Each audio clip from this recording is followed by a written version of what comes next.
Good afternoon, good morning, and good evening, wherever you are in the cosmos. AJ Dodgestar, Intergalactic Mercenary, at your service.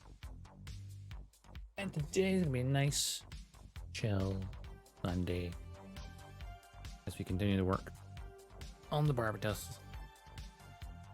It's going to be a chill day because I'm tired. I did not sleep very well. So, Gundam Breaker with Myron Toxin last night was great. But all the humidity last night was not great for sleeping. It was pretty bad.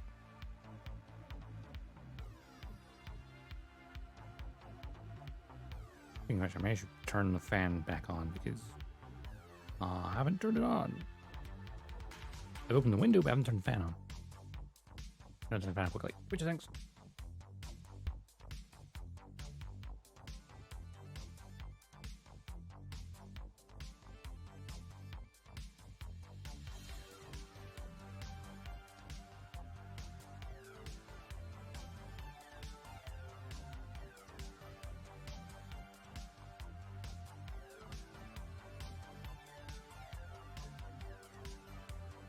Okay.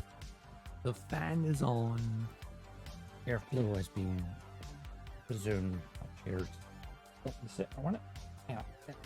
Move. Right. Where are we? Last time, we got pretty much the upper body of Barbatos done.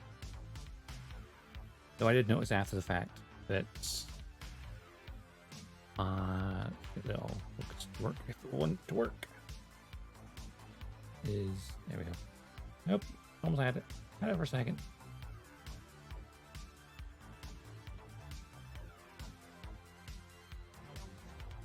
Anyway, if it would stop being blurry, great. It'll have to be close enough. The little bits on the head that I forgot require color. It's like it can focus on my desk, no issue. I mean, I've turned the autofocus back off. Well, if I turn autofocus on, this is what happens. What is it even focusing on? I don't know if I've manually. I've got that set to the desk. I suppose I could maybe figure out what focus length that is.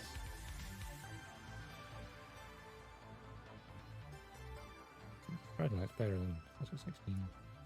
That's unfocused. Ooh.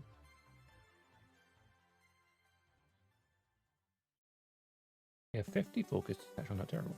I mean, the desk is all blurry, but yeah, the little tiny bits. See, just there, and on the below the above the red part of the gin, that should be this gray. So I need to fix that.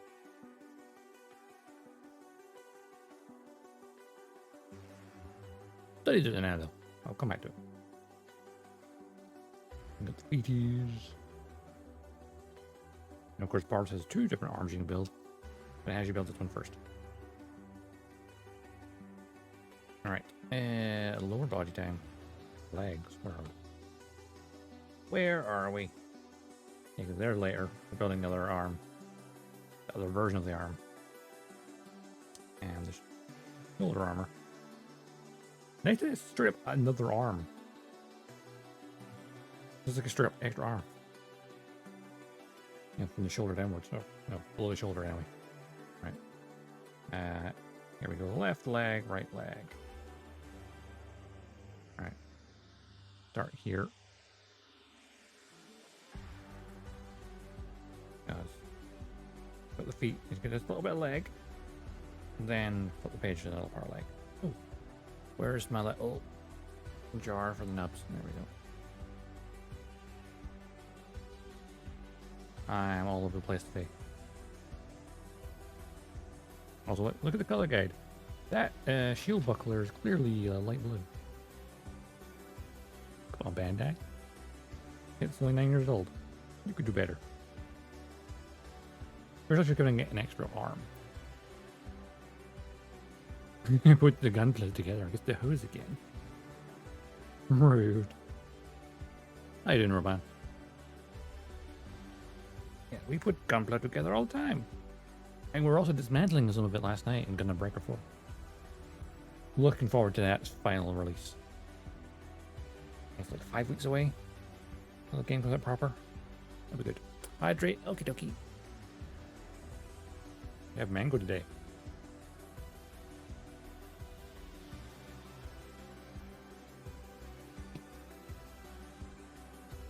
Keep me going for now. Anyway.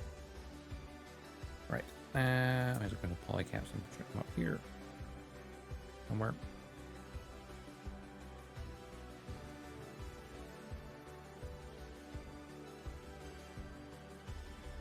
You got screwed into closing the last 2 days? Ooh, rough.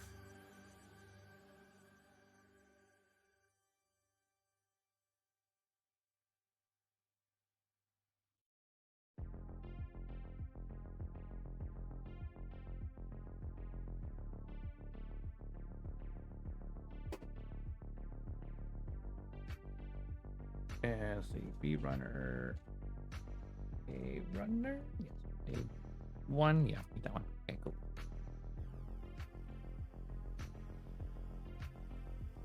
$28.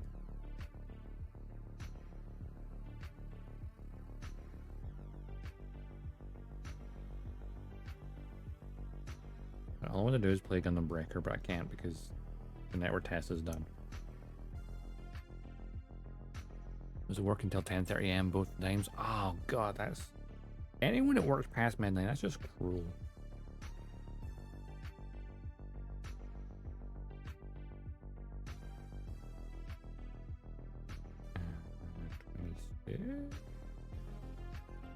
Oh, up here.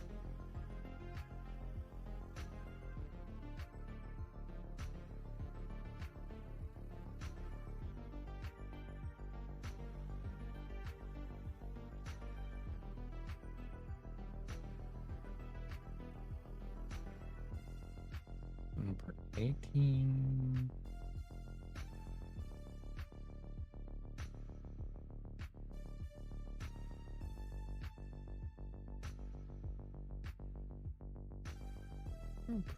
Three. They're all apart and using this page.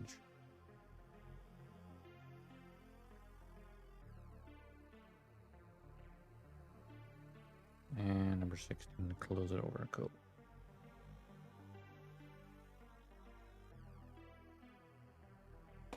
Sleepy today.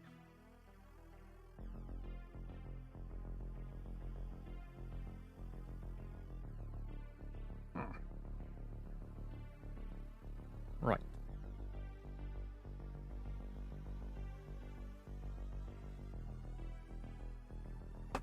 Make sure I get my endings punchers over here. They're in range.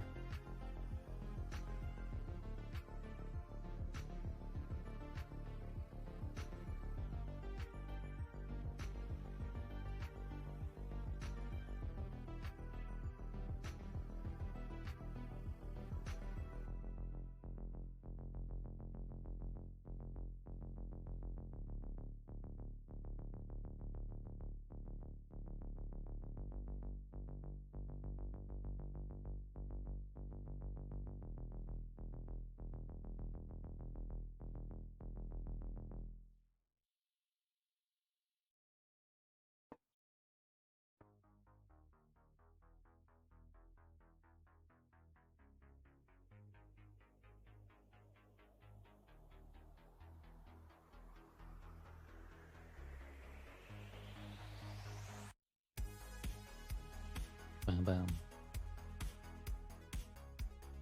I do honestly look through Pretzel Rocks and find some other music, because as much as I like the synthwave, eventually it's starting to get repetitive.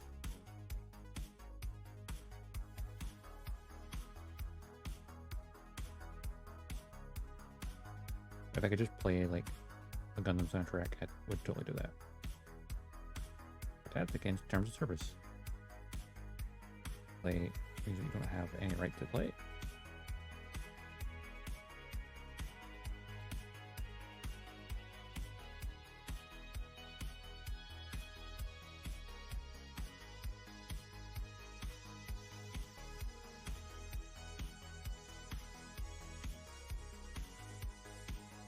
Worst part is that I was told last minute that I'm closing, and that's what that. Wow. Last minute. Oh, by the way, you're closing. It's like, no. That's not how that's supposed to work. You don't just ask someone last minute. I mean, I've had that where, like, I've been in on a shift, and then, like, hey, we know you're off tomorrow, and then on the following day, but could you come in tomorrow instead? I'm like, nope. You're literally asking me an hour before I finish this shift. Nah, not happening.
I guess it depends on where in the world you are, but obviously some countries have different, like, labor laws and stuff for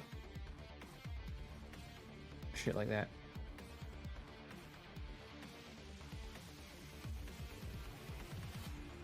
Some better than others.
Well, I'm found this bit so much because it's going to be covered with armor.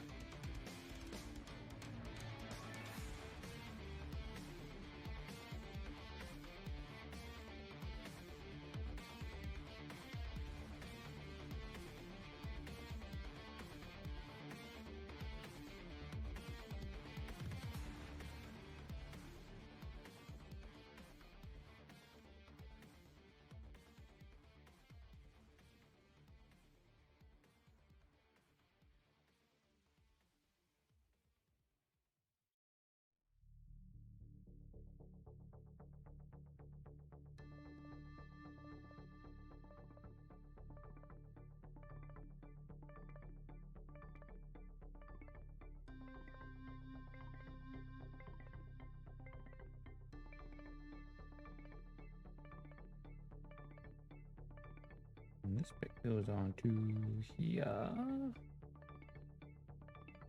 Yup.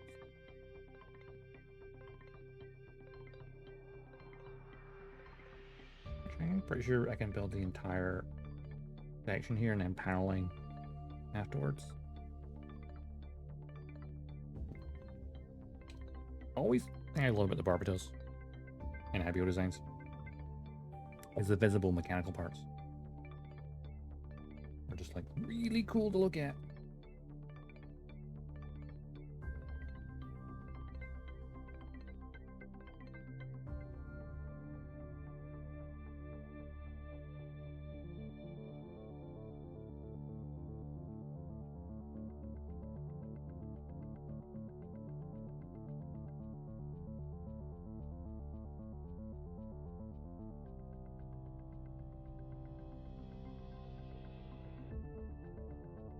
Canada normally have someone else to help.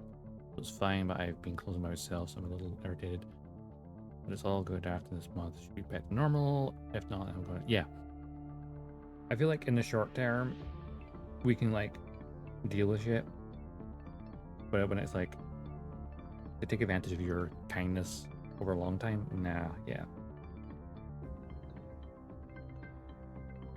I feel like a lot of places in the world, it's like, oh, we can manage with less staff.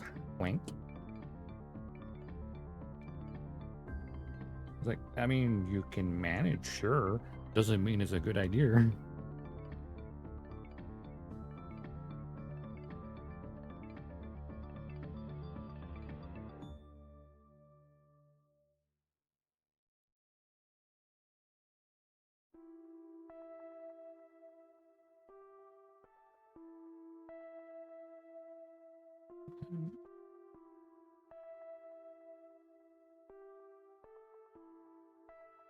Oh, really?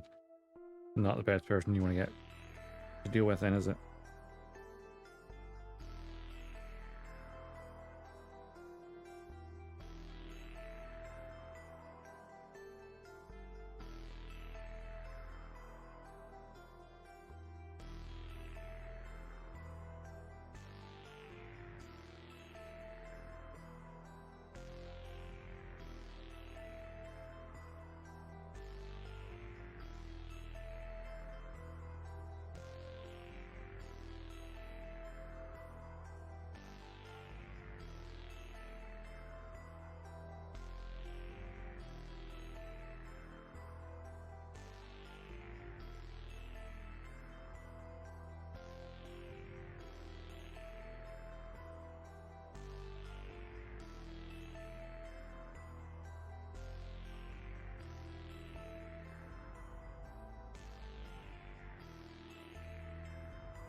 Oh, well, that's lots of wall text.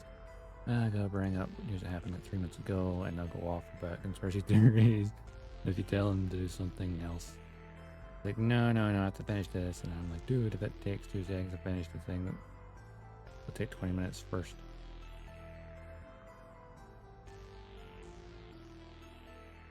Yeah, always do the thing that takes longer first.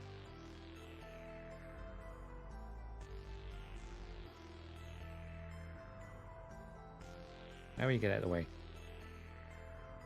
Like, if this thing's going to take me the longest to do it first. Gets out of the way. And then you'll feel like you're making progress.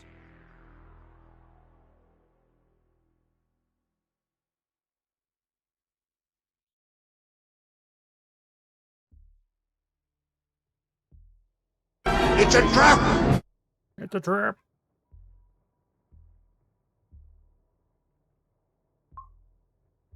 It's a trap. Your manager comes to you and go, can you do me a favor? That's a trap!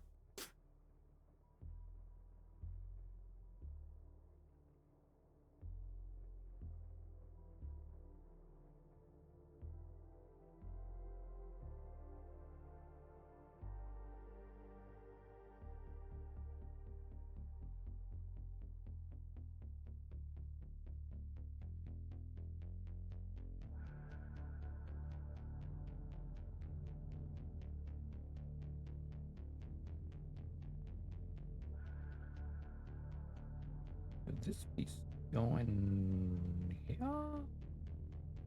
Yes.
Let's go onto this. Ah, it's in the knee. Wait, that makes perfect sense.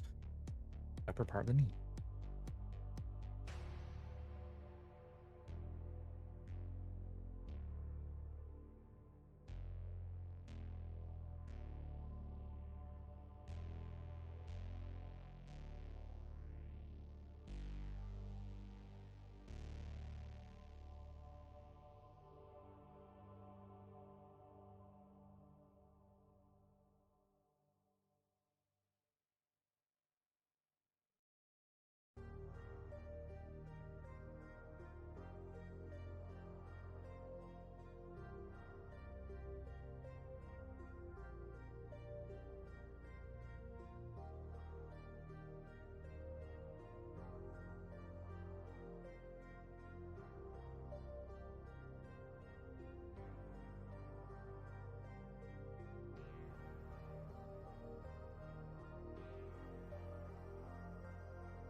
There we go. Now we have a knee joint.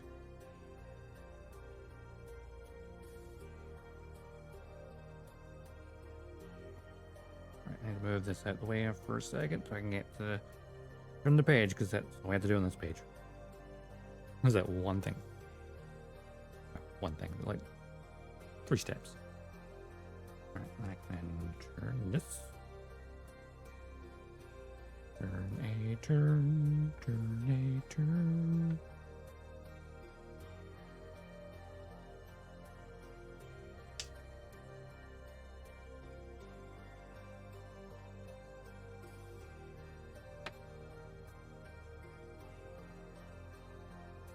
Right. Could have just done it in the first place and just had that. Which has the bottom part I need, plus the other leg here as well. Would be smarter, maybe. Didn't think I went through. Oh, look, there's a sticker here for a clear, dark piece, and the thrusters and legs. Yeah, there's gonna be some color correcting. I don't really want to use stickers. Oh, that's what I do. I was gonna look through my, where is it? Where did I put it?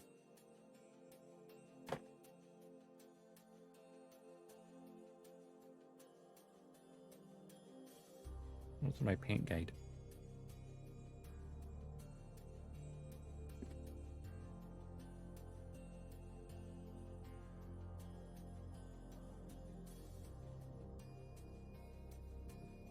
Oh, I know where it is.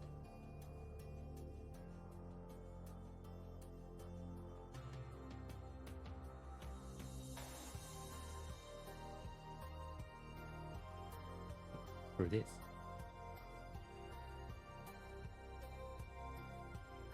Because I want to figure out what colors I may need later. It's like what paint I have that is closest to this. Or it's closer to that, I guess.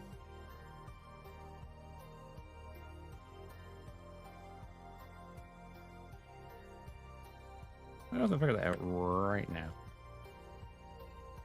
I mean, dark gray green probably is always a good shout. Bring browns to dark.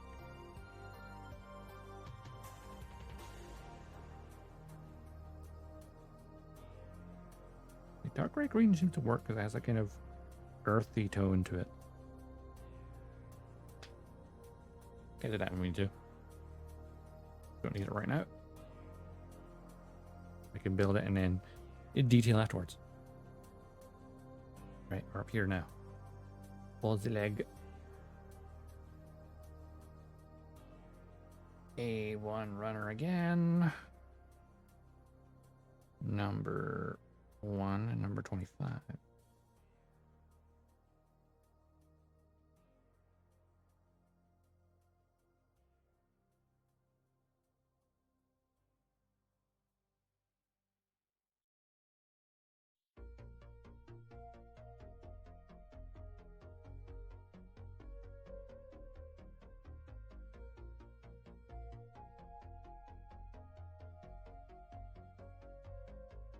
With a polycap. Number 6 polycap.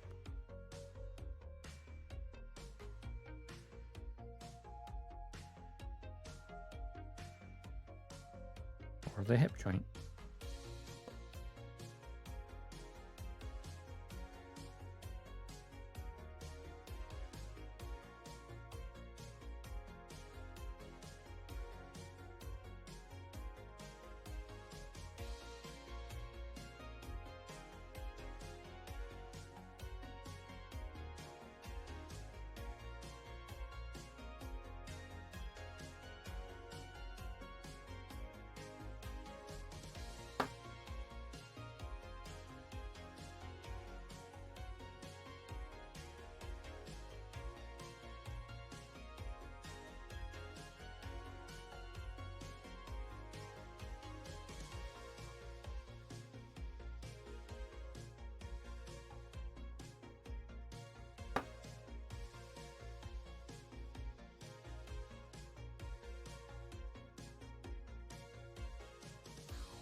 Bum, bum, bum.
this first thing is this. Then that goes here.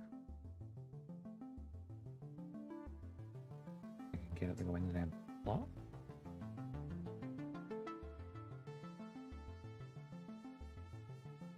Polygaps. Always fiddly. There we go. And this goes on again. Slightly different ball joint from the previous ones.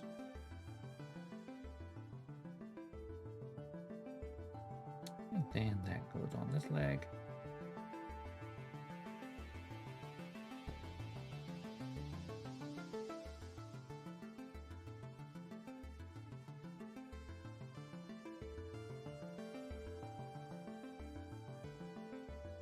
It's awfully loose. Is it meant to be loose? Oh, wait, ankles, it does have a gap. Oh, yeah, because armor slides in between there. Okay, fair enough. I'm not keen on this bit here being like just loose. Right, before I start sticking armor on that, I'm gonna just panel line some of the inner mechanical parts. Mainly bits like these pipes that are going to be clearly visible. As well as perhaps some of these little bits on the inside of the joint, which will be hard to get to later.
Let's get the armor on this now, shall we?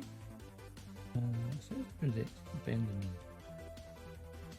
Actually, good point. I have to bend the knee and get access to the front of the knee.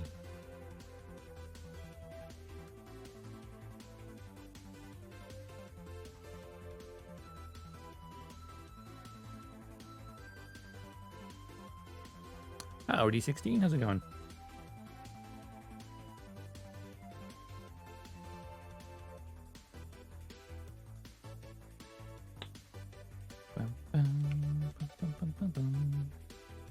The runner. Ow. Piece of the cut runner, I can like scratch my finger there a bit. All good. Right, need number 6 apparently, and number 3. Okay.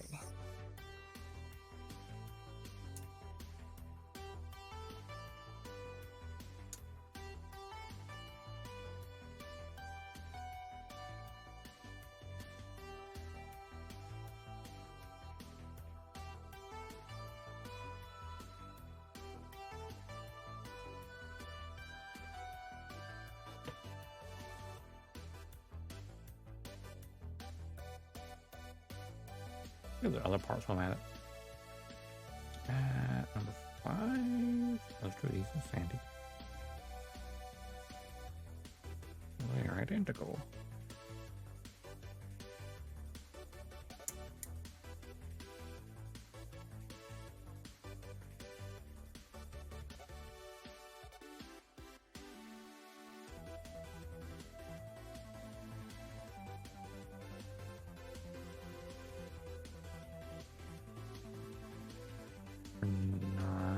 Okay.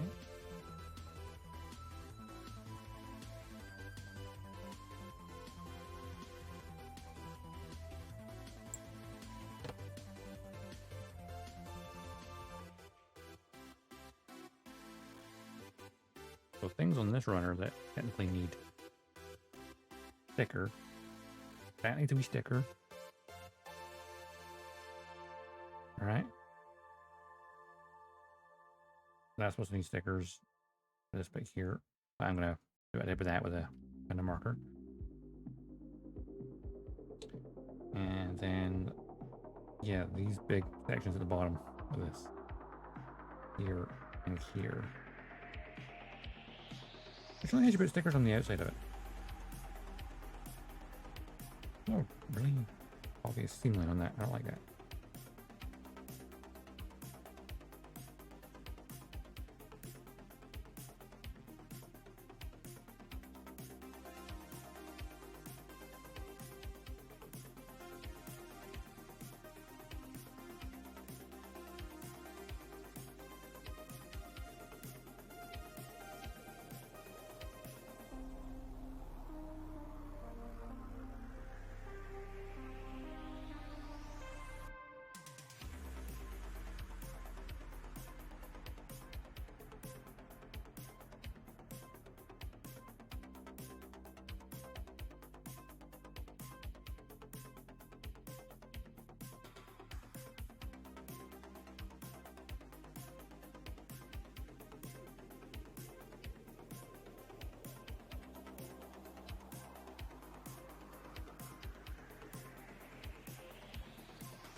Nearly dropped that off the desk.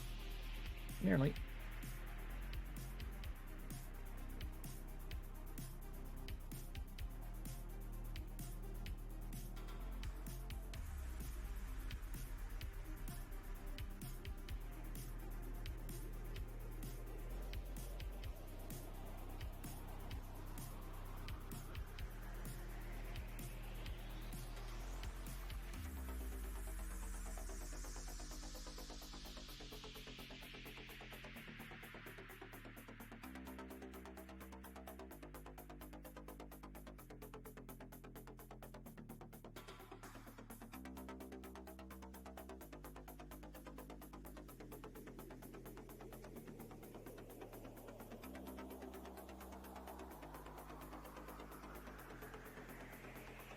Missed a nub.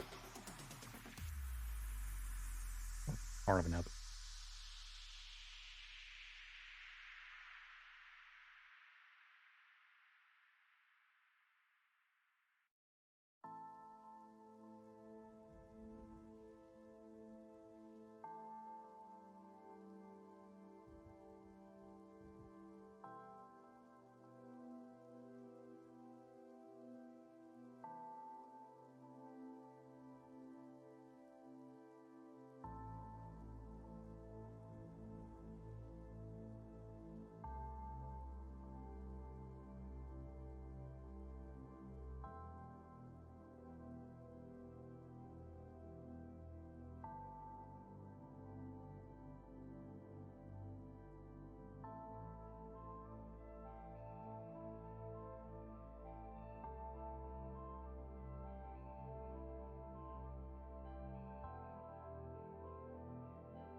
Alright, so it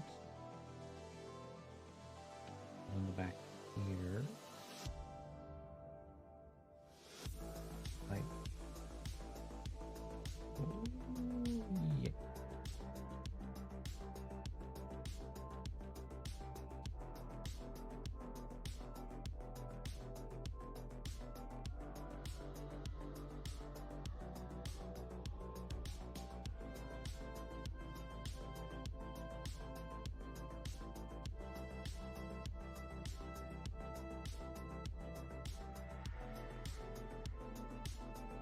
It hasn't meant to be angled. Okay.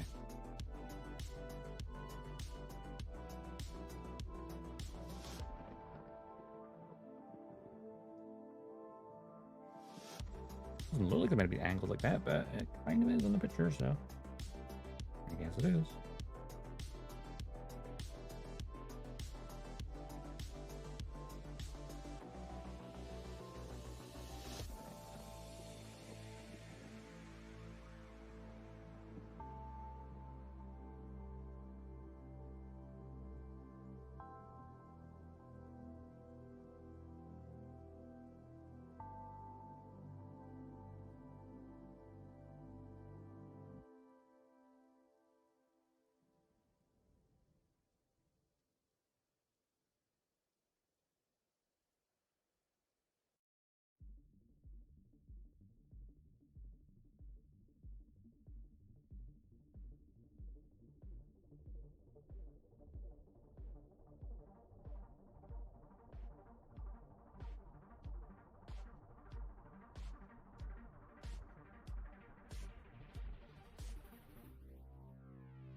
Technically, I should be putting a sticker right here.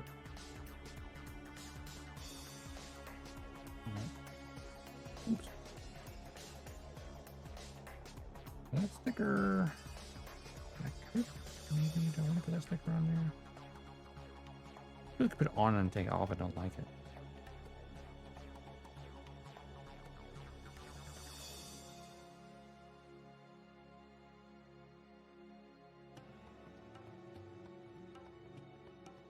This is meant to go here, right?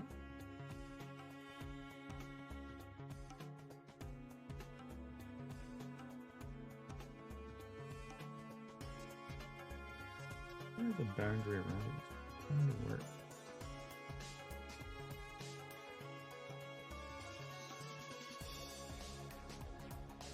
Where's color coding stickers go? That one's not bad.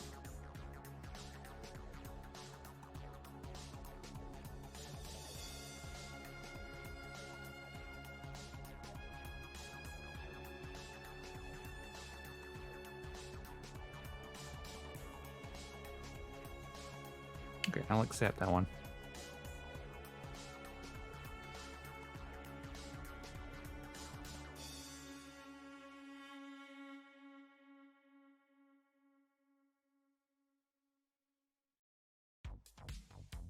And this goes in here as well. There we go.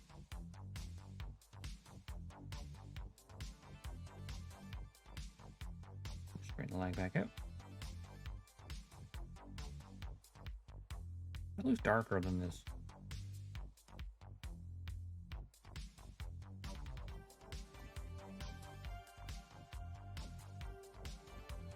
This, and a polycat. And C4 as well. For the knee vent.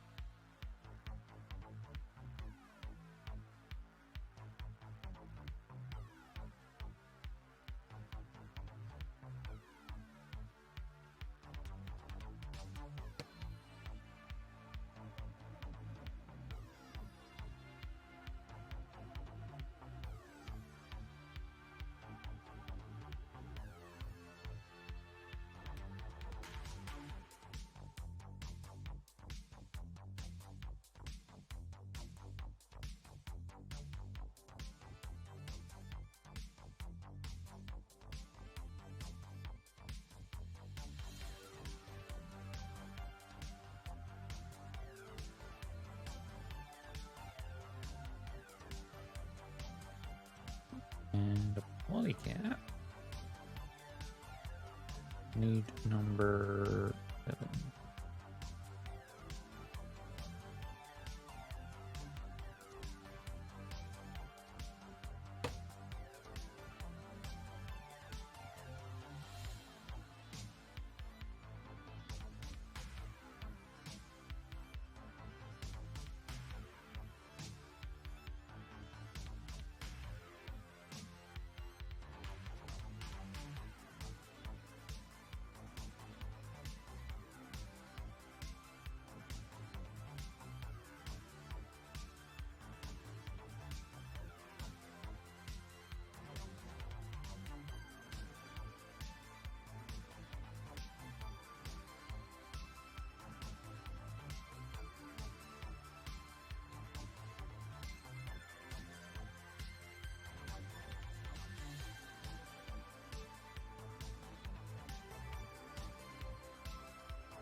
Now this bit, I used the Gundam marker on it previously. The other area. That bit. I'm gonna do it again. I'm gonna turn the light on here because sun comes from the clouds. I didn't do much. Because most of the light's coming from this red light on the desk anyway, so. Oh well.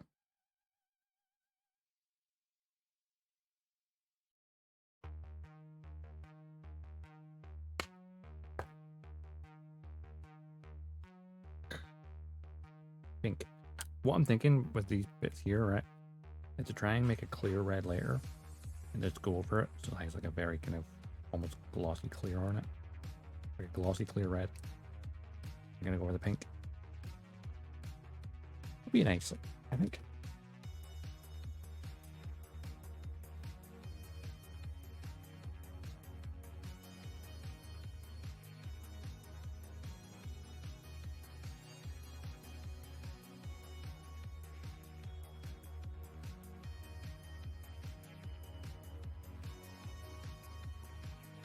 It's like touching it and letting the pillar reaction do most of it.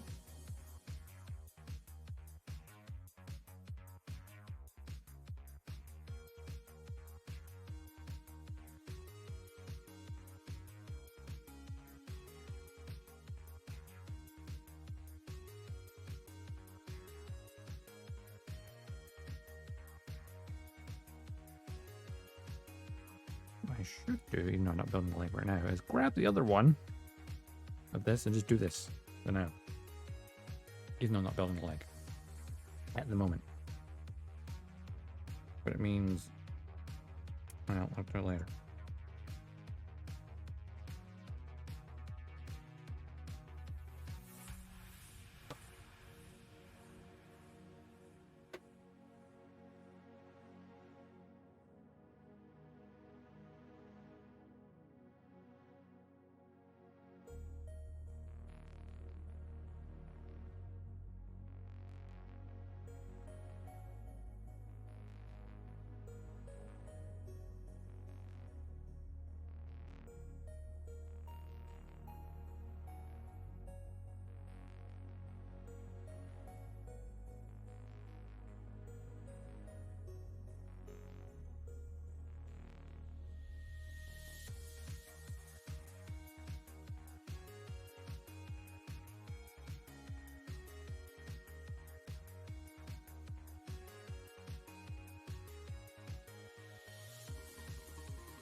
Boom.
Do the same for this other one there, shall we?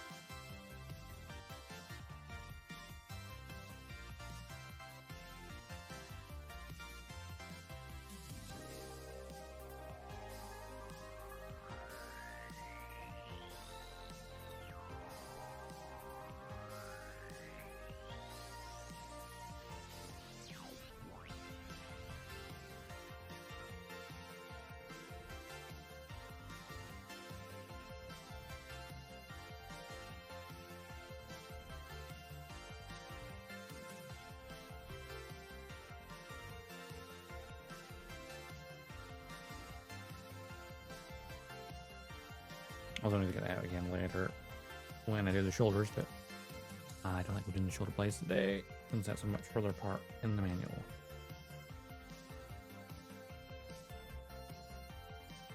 I'm kind of wondering with the black how that compares to, say, the stickers. They are kind of black for like that bit's there and on these side bits.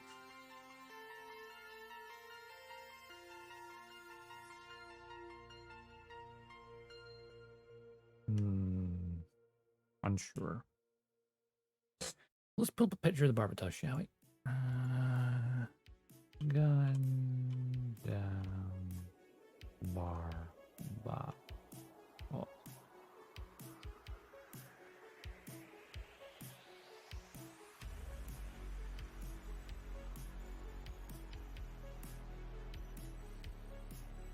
First form.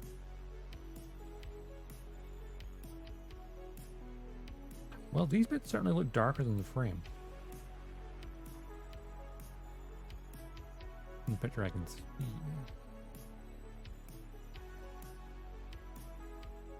So maybe I should use black on them. Unless I've got like another marker that's like saves me getting paintbrushes and stuff out. Let's have a look. See what I've got. Let's go to markers. Let's make it gray. That's not that's metallic. That's seed gray, but bright.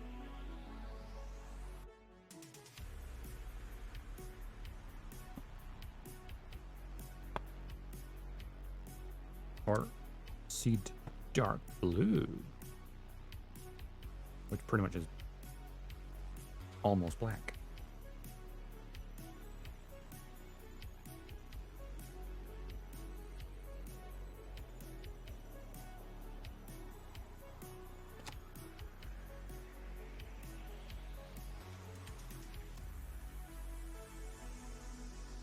That's a lot on that tip now.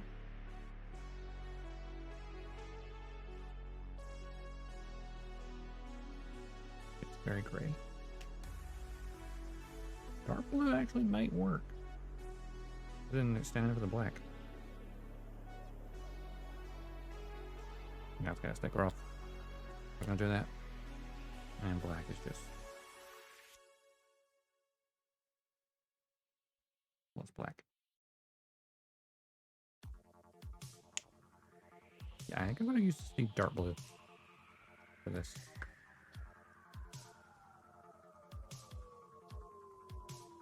Also thinking of the seed color palette. I mean, that's a darker blue there, but I think it could work.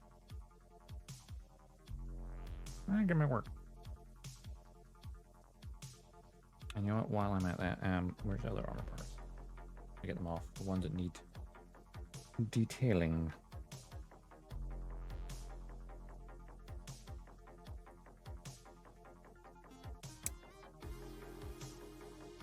Opposite side and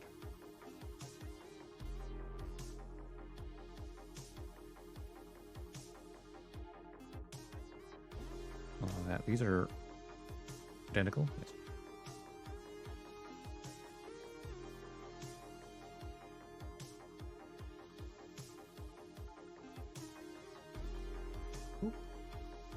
My page back. That's what I'm doing. Sassano Air. Nice to meet you. Japanese, chatting with you using a translator. Ah! Never made any weird mistranslations. No, it seems the translation seems perfectly fine. Nice to meet you.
Barbatos is cool, great kit, inexpensive, big, and even better made.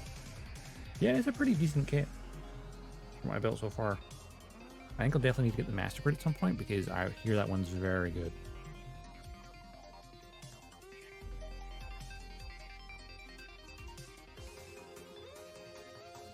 It's a nice little high grade. I'm liking it so far. Yeah, there's a couple of color corrections to make, but what Gundam markers are for, right? You don't want to use stickers.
Oops.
One siphon out. These tidied up. I feel like this part here, I feel like Bandai could have made this like multiple pieces, even for the hat grade. Like you could have had this bit there, and then had two bits at one sides, even if they're not color accurate. I feel like 3 parts rather than 1 would be better, but it's all right. I was thinking about accuracy. They have to make it cheap somehow. Keep parts down.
I get rid of the seam lane while I'm at it.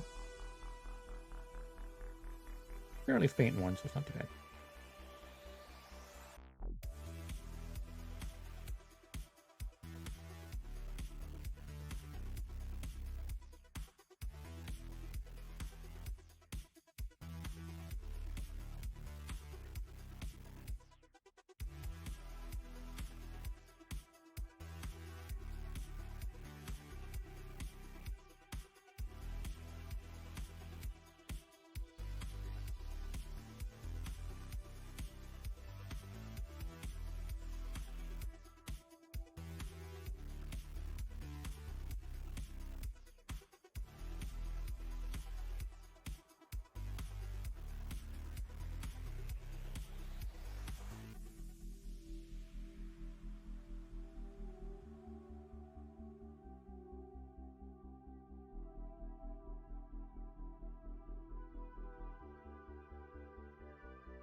One side looks nice and smooth.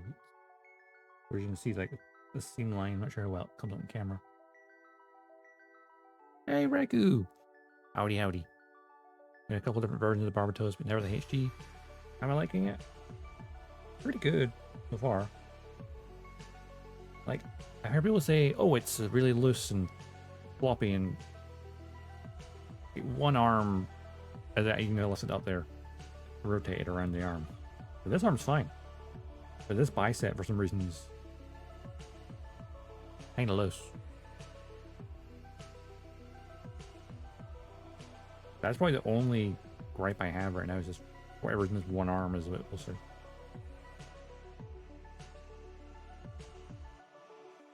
I feel like Bandai may have copped out on some of the color separation a little bit.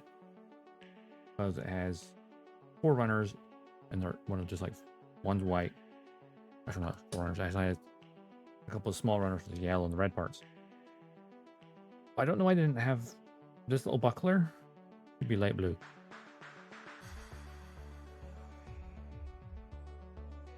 And they got stickers for like, I put the sticker in this one, but I haven't put it on this one yet. Not the worst sticker in the world, honestly.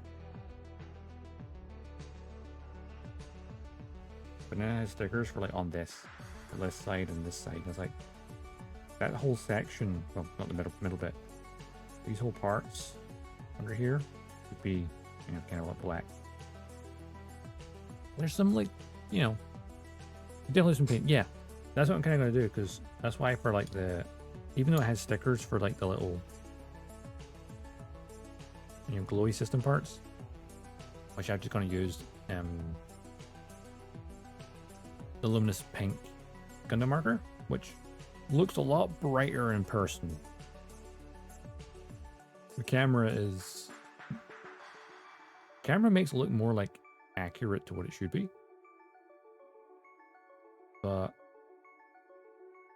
I just took a marker. I'm gonna like clean off the edge around it in a minute. And I'm kind of thinking, try and mix together a clear red just to go in there as well. Just kind of add to it a bit. I'll get to that. Yeah, thin in some paint. Yeah. It does come with stickers for those parts though, so it's not like egregious. Like these pinky stickers are from there as well. Not that far off color-wise.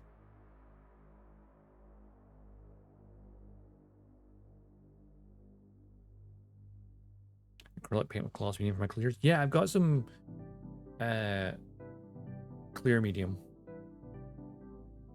I still need to get used to using it properly. Last time I used it, it didn't come out quite clear as it could have. I've now read it more, and it's like, oh yeah, not only do you mix it with the clear medium, but you also mix it with a little bit of water. Yep, thin it. It's like, that's why I went wrong. Alright, I cleaned that up. I was cleaning this up.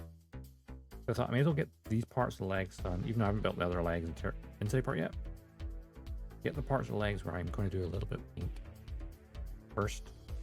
Do that, then I can start building the other legs interior while it dries. That's the plan anyway. Touch of dish soap. Keep the water from causing beading. Interesting. I've never heard of that technique. I know if you get the water, and obviously mixing the water is always to get it just right. Too much, you know, will obviously be splotchy. Too little, it'll be too thick. Trial and error.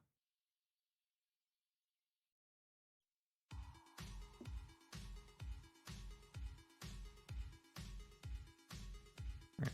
Also getting rid of these mold lines while I'm at it.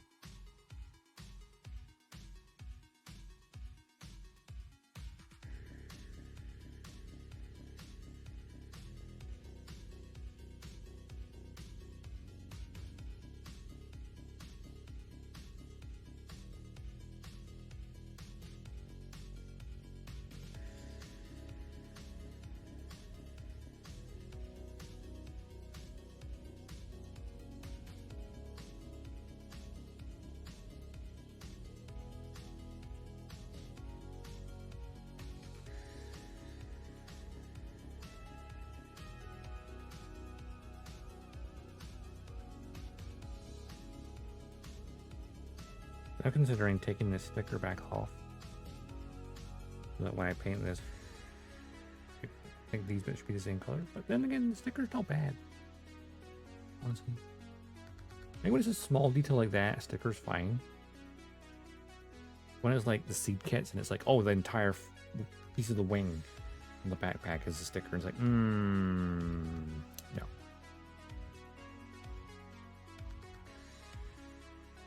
Small details, yes. Big details, no.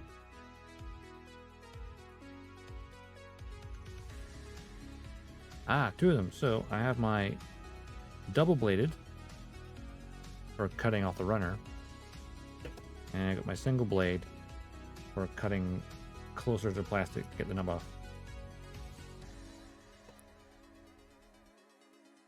Honestly, you can just use the one pair, and it's fine. But I think having this one just kind of get it off the runner, like cut further away from the part, is handy and quick and dirty. But then once you get off the runner, you can line these up a lot better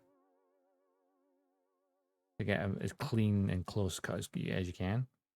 Whereas if you're trying to cut off the runner with these, you're not going to be able to necessarily line them up the way you want, depending on where the nub is. Did you thought, yeah, too lazy for that? I've just gotten used to it over time. For ages, I just cut these Vatican prime ones, which I get a little rusty. And then just sand it clean, and it's like, these are still pretty good.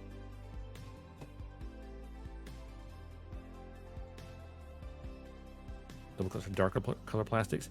Yeah, the darker color plastics is where you want to clean the cut as possible, because those stress marks show up so badly. Actually, did I have it on this kit? I can't remember if I did it on this kit. But maybe it was when I was doing Metal Gear Rex, actually. I think it was. But a technique I found is, like, if you get a stress mark on like a dark plastic,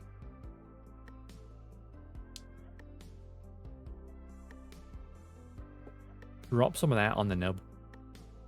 Literally melt the nub and then sand the remainder. And at least reduce the whiteness. Bandai's red plastic knows what it does. Red's that weird sweet spot where it's like, it's bright enough, but it's also dark enough.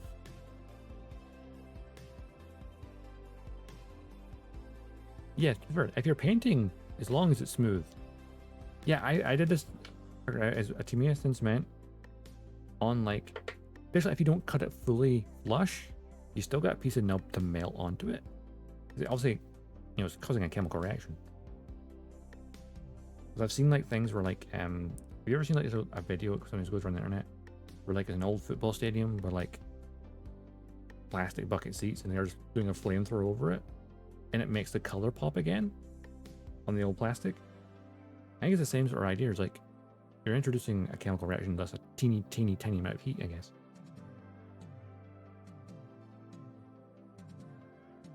Or I think someone explained to me is stress marks are because the plastic is stretched in some way, so there's like tiny amount, like microscopic air.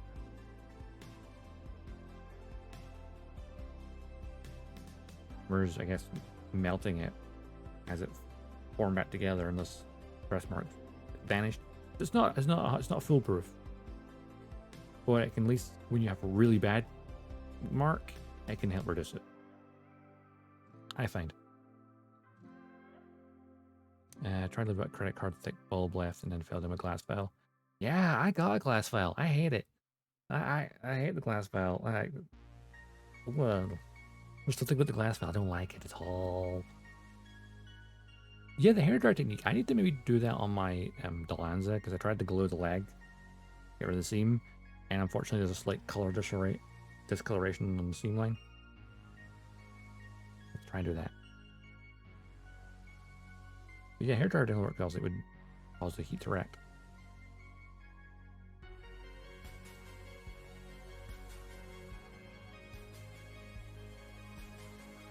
Blue glass files.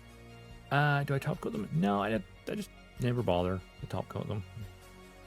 Like, that's an extra effort of either getting a spray can or an airbrush out. I'm like, nah, they're fine. If I paint it, then yes. True.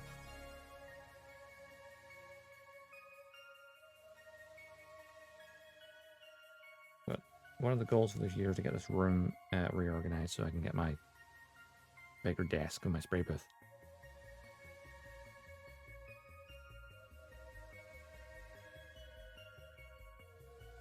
That's the plan anyway.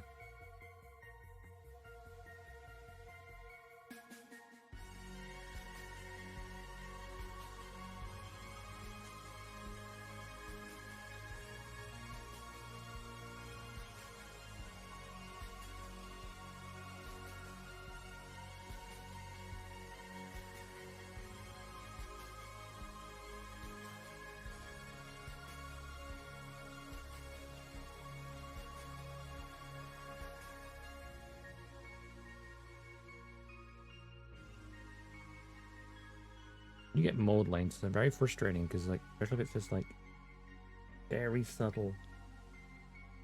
I want it to be nice and smooth.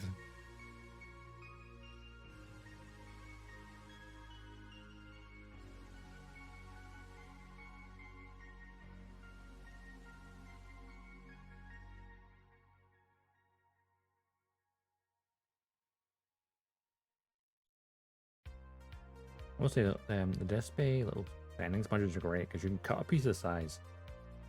Just like big sponge, cut a piece off, make it hand sized. Right.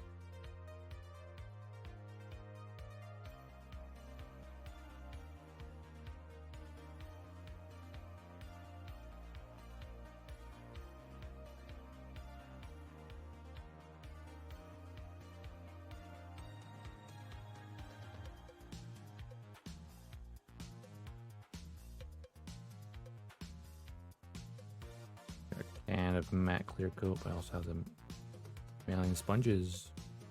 What is easier? Yes. I imagine a quick spray of a can is going to be easier than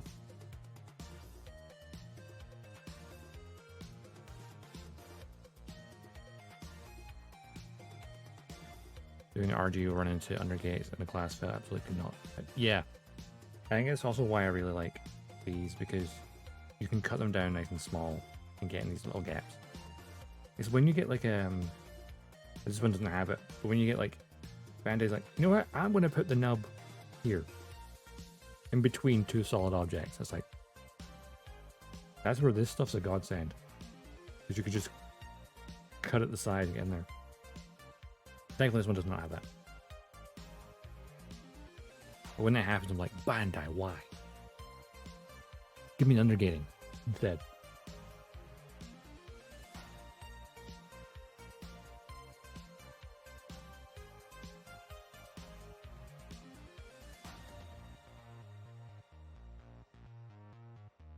I think with a glass file though, I did get one and then I tried it out and it's just like beep, and it drives me nuts. The squeaking sound of it filing because it's so fine. It's like nails. It's like nails on the chalkboard.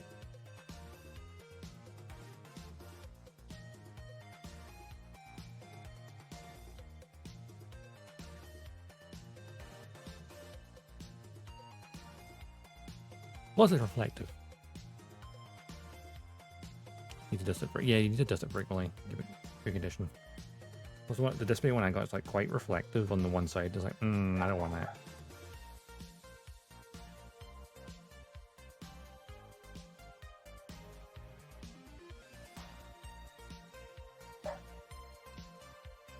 Still got it somewhere. Don't care to use it.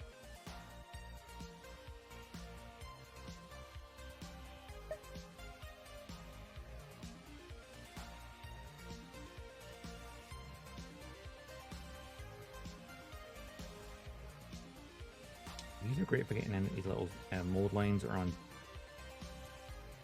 Feels like it's like a 3-step detail. It's like a mold line going right down it. Plus it does cause no squeaking. I see. Night wants me to hydrate. Okay. I will hydrate. It is summer. You must hydrate all the time.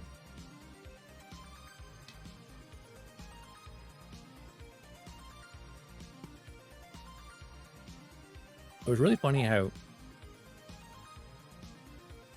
one day in summer can be like, I'm dying. Next day you're like, that's all right. If you enjoy squeaking ASMR, I mean, if you like the squeakiness, then yeah. It's just something I like. I've tried it, and I'm like, nah, I prefer sponges. That pretty much the key is anything really. Don't wear the sandpaper, sponges fast. Yeah. I know it can be sometimes aggressive with this stuff, because like, look at that one's ripping off a bit. All depends on like what you're doing. Because I'm trying to get rid of a mold line on this part, I'm using a slightly rougher one because it's like I need to kind of get it a bit. I think I've got it. Mostly.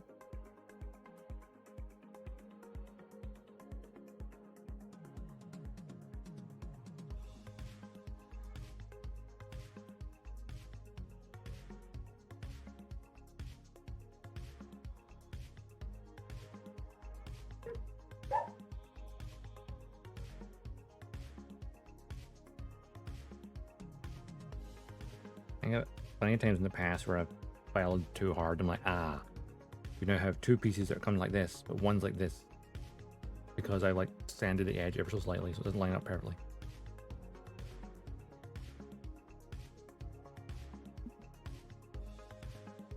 We learn from our mistakes, ideally. Yeah, find the Goldilocks zone. Also just finding the techniques that work for you as well. Because people are like, oh, you should do it this way, you should do it that way. And it's like, you could do it this way, you could do it that way. Some techniques work for better people than others. Well, words. Some techniques are better for certain things, some things work better for certain people. Gunplay is freedom, after all.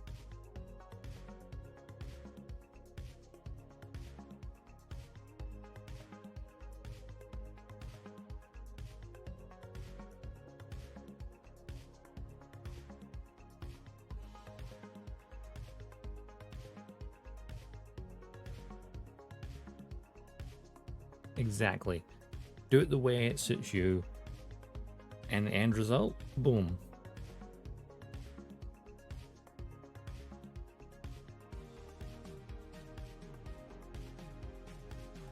It's always cool to see people's different techniques.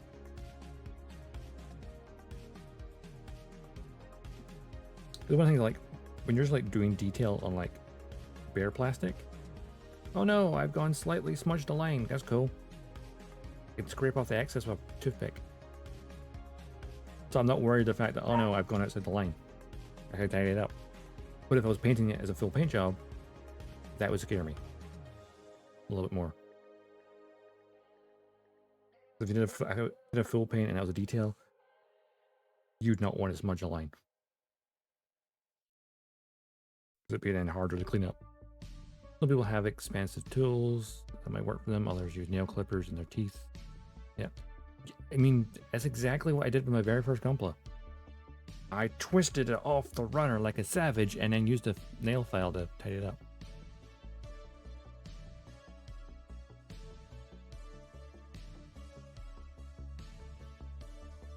Yeah, toothpicks are very underrated. I've got like 2 boxes of like a couple hundred. Yeah. I feel like everyone's first kit, if they have no clue what they're doing. I'm glad thing was a 1/100th Dynamis, so at least it was larger. I need to get around to building my master grade of the Dynamis, so I can then put them side by side to show my very first kit versus the newer version of it. Also, it's nice to see the comparison of the detail of 1/100 no grade versus master grade.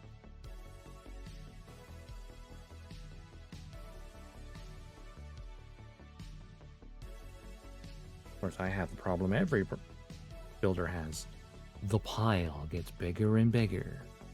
No matter how much I build, the pile keeps getting bigger. Because, I mean, high grade on average takes me like 3 streams. Master grade's like 10 streams.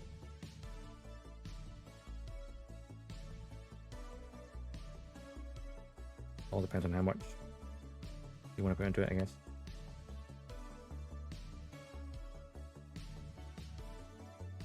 I should probably build some of my kits off stream, so that maybe, but then again, I don't really have time off stream, so you know. Over the years, it started lots of things. Keep in mind, this is before YouTube was a thing, feels old. Anyway, lately, really stick with more expensive kits and use the more expensive tools. Main reason for me is time and save getting clean results. Yeah, that's fair.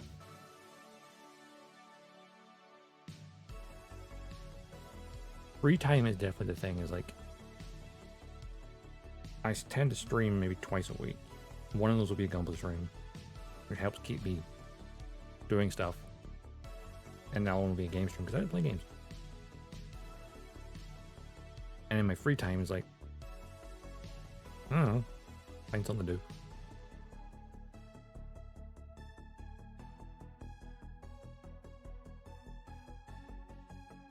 Yeah, I think my first cutters as well were like super basic ones as well.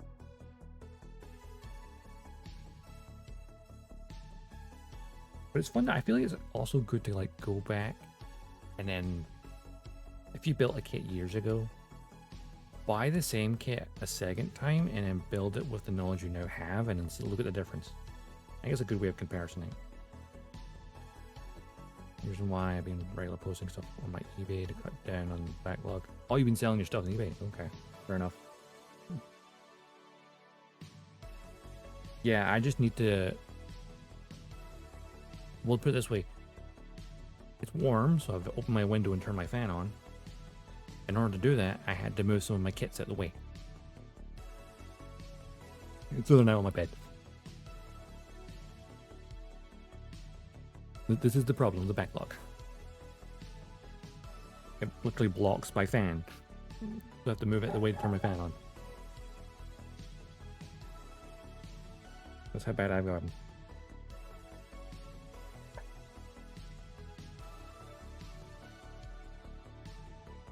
I got back in the building 2121. I got trash talk so bad. Wow, that's so shit. I hate that when people just trash talk people's buildings. Like I see builds where like, I'm like, okay, I'm not so sure about that. Well, you're never gonna trash talk. It's such an asshole thing to do. You could say, hey, nice build. You could try this. Like always use the word you could try. It's like, I know like featured builder in some community. Nice. I need to do that with my Discord. I need to look at like stream show thing. I need to start doing that. As well as start working on custom stuff. People trash talk builds. I'd ask, is that a thing? Because yeah, it's not even just Gundam Gunpla in general. Across model kits in general, it's Gundam fans opinionated. Aren't we all? And so what they say, opinions are like arseholes. We all have one. Just some are covered in shit.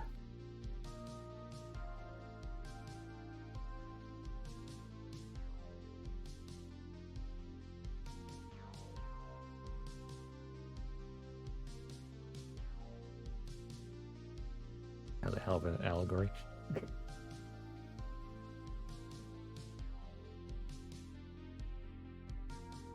Never shared their own work. Oh wow, so like you don't paint it because it's trashy? Wow, so harsh.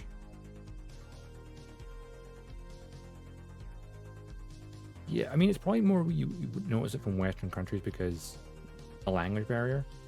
There's probably definitely like in the Japanese thing there's always probably some opinionated people as well.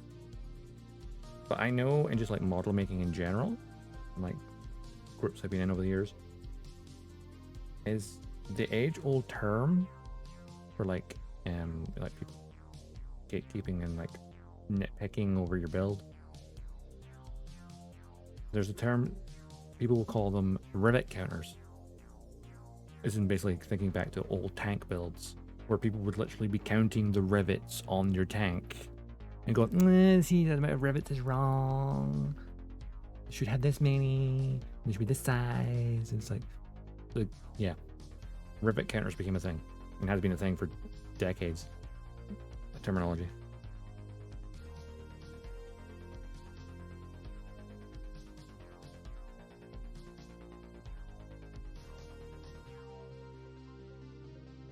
If you'll paint something that ain't saying anything good or bad. Yeah, I've only got one Gunpla I've fully painted, which is my gem colony type. Which I did, like it was a wee local community thing, where we all built the same kit and painted it, or did our own thing with it. That's the only one I've done fully. I have other ones that are like various states, like I have a half painted Zeta, which I just haven't got around to because difficult to set up the airbrush right now. If you don't share your work on socials, what you can do is give constructive, or if you constructive criticism, advice. Yeah, like this thing is like giving advice and like critique.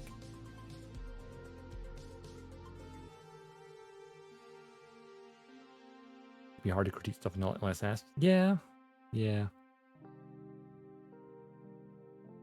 Sometimes you look at like competitions and stuff and you go, Why did that one win?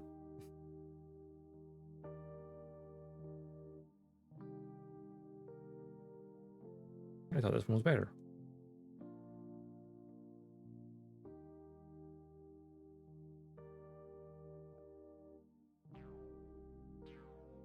Exactly. Talking shop critiquing.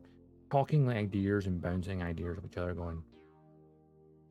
Like say someone's done a weathering job and it's like, oh, what basically you would ask the technique, what did you do?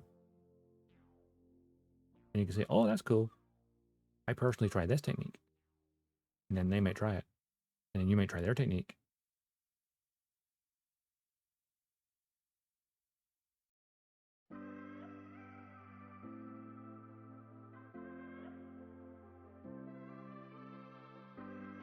Because I know some people like for like chipping of paint will get a sponge and like cut crap out of it so it's all rough and then just kind of dab for fun.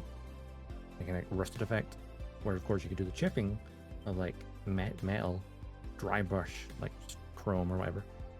To get like metal scratch and stuff. It's like there's so many different ways of doing things. I need to do a weathering thing on stream at some point. Maybe I'll weather this. Because the Barbatos needs some weathering, I think. Maybe I'll do give like a dry brushing or something later.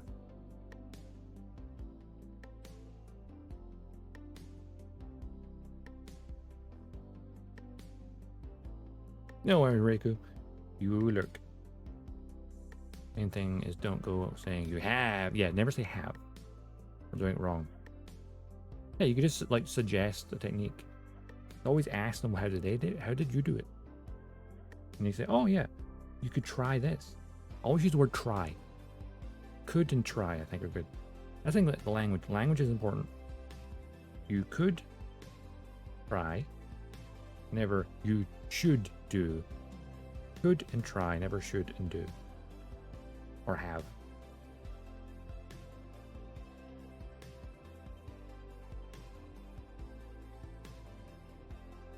Same with like when people have opinions about shows, movies, like this is shit. It's like no, you don't like it. It's a difference. It's like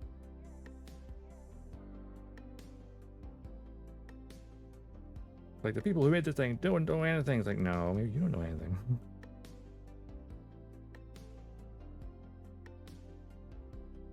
It's like, in my opinion, I think they could have done it differently. Like insert show here, whatever.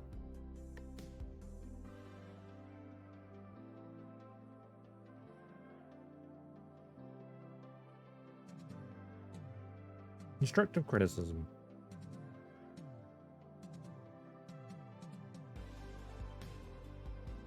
Not an easy thing to do.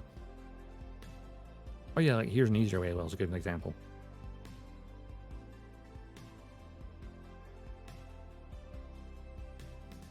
Or that you find this technique easier.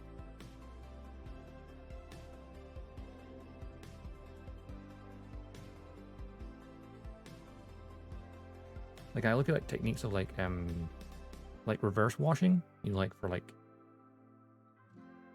you paint something a color, then you paint another color on top of it, and then like you use whatever paint remover to take off the layer of the embossed detail. It's like, interesting.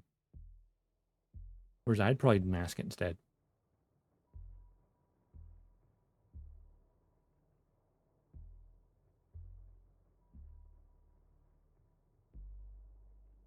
Honestly, yeah, people asking you questions of how did you do this? What would you recommend? That's them generally asking a question.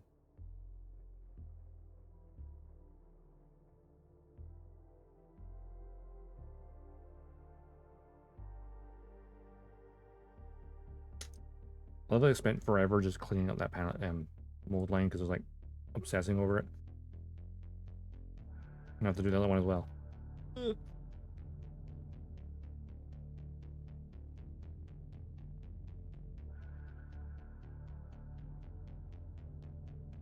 That's the thing is like, I'm not sure how well that mold. Actually, no, that mold line is visible on camera. It's not visible in the pictures.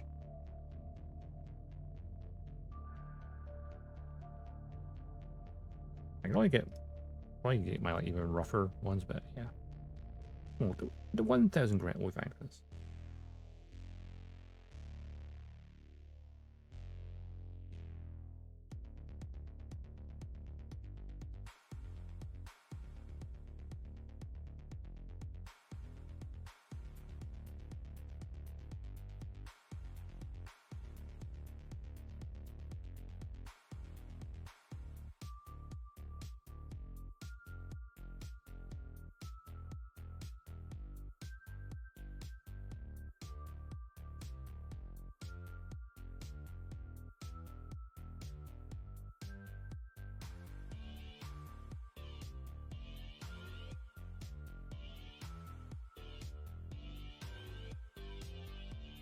Yeah, mold lines are that sort of thing because like I think because they're like very solid to the part as opposed to a gate, which weak point.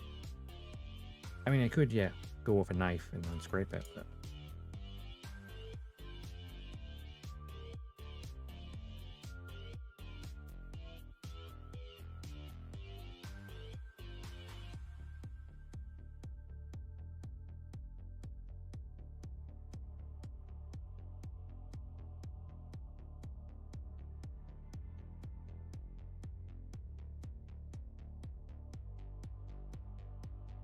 might be a slightly faster technique. Might be.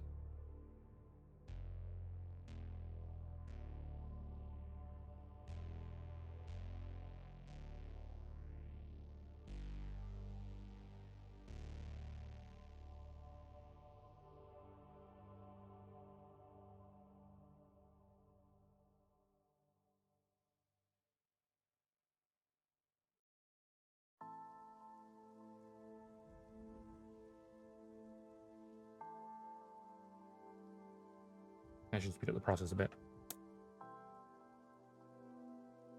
Yeah, plastic's denser, yeah.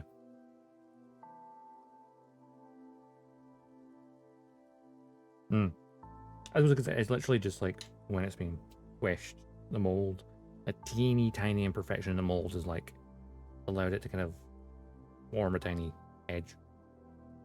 Well, I suppose as in like it's not been 1,000,000% sealed. A teeny like half a millimeter, fraction of a millimeter, just like squeezed out the mold. Though sometimes you like see on some kits where like they full on have like the flash where it's like, no, that's the mold. It just leaked into the gap because it's not been sealed shut. I haven't really seen it on Bandai kits. I've seen it on Koto kits though. At least more so. And I've only built a handful of Koto kits.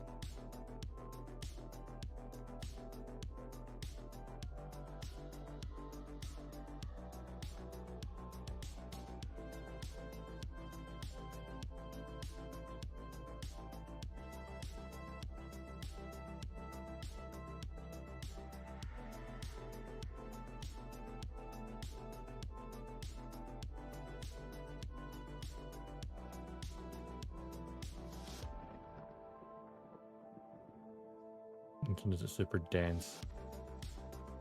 Dodgestar material.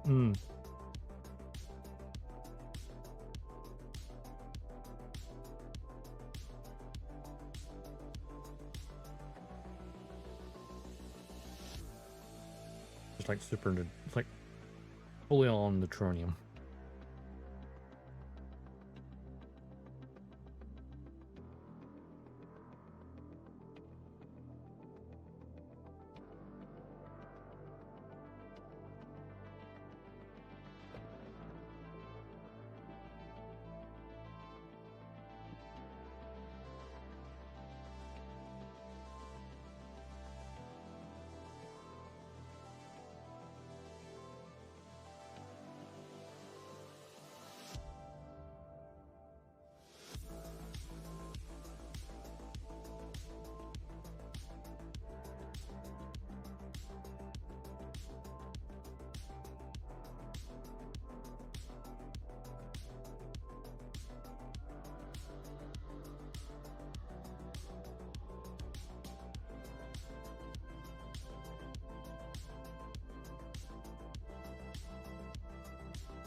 I've been streaming for 2 hours and I've done most of one leg and not started the other leg because, well, I don't think I have started the other leg because there's 2 parts of it, or 3 parts of it.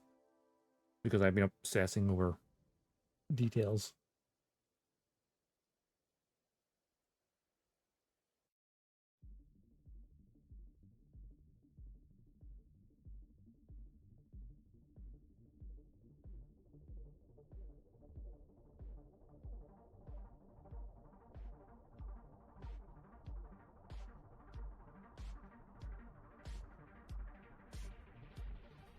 I think today's goal is definitely get the legs and the waist built.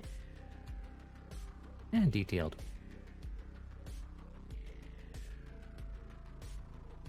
I can easily do the backpack and the 2 weapons. Maybe any extra details. This is the other arm and the shoulders. Make it the Type 4 or Form 4. I like that even in this kit you have the Form 1 and it's have you build it as Form 1. And it has the option then to make it the Form 4. But not the 2 or 3. Those alternate shoulders come in a different accessory set.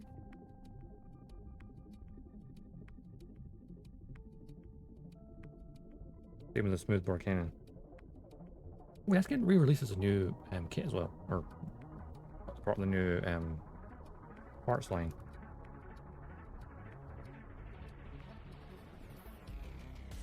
Option set line, that's what we're looking for.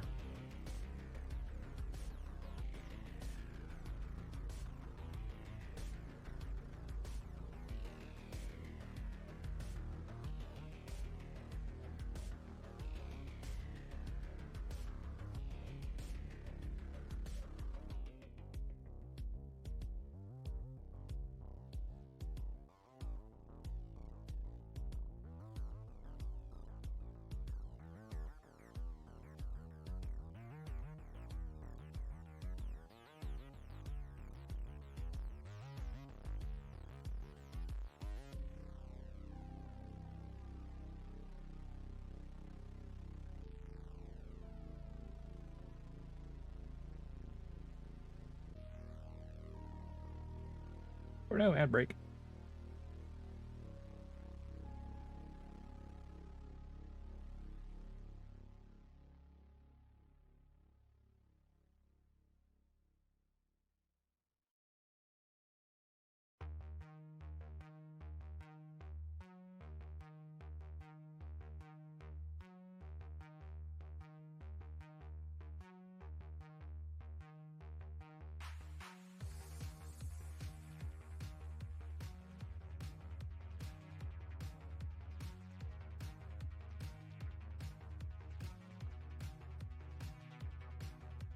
Oh shit, that's coming off. Got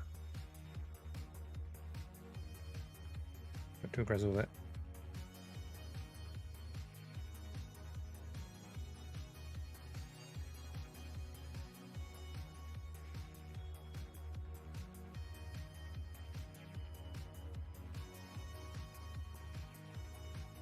Sandpaper. Oh, yep, they're gone. They're come off completely. Oopsie. That's fine. I have plenty more of it.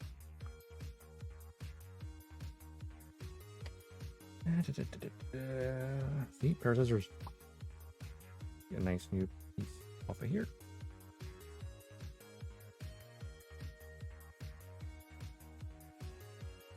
This stuff lasts a long time because think about it. I'm just cutting off a little piece at a time. This is still the first sponge. I haven't even got to a couple of sponges in this box.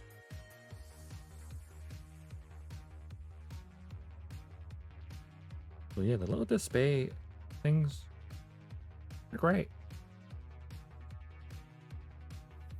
Worth the money. For sure.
I'm gonna pop this up here.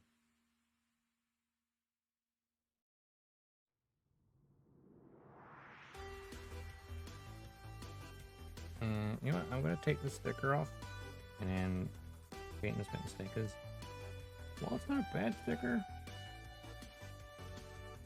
think I'd rather paint it instead.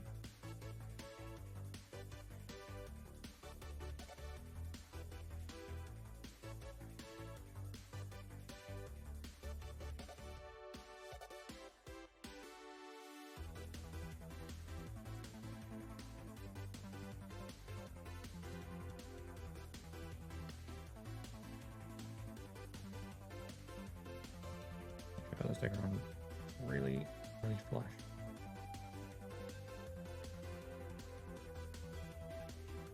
It also came off flawlessly though, so that's not too bad.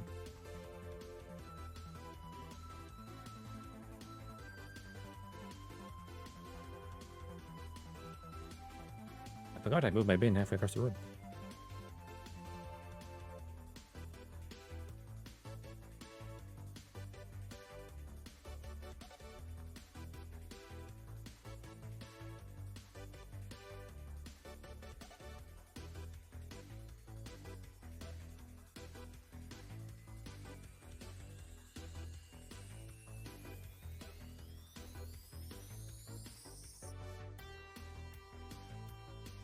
Make sure I got all the nubs off these because I'm not sure if I miss. Oh, right down the bottom. Aha.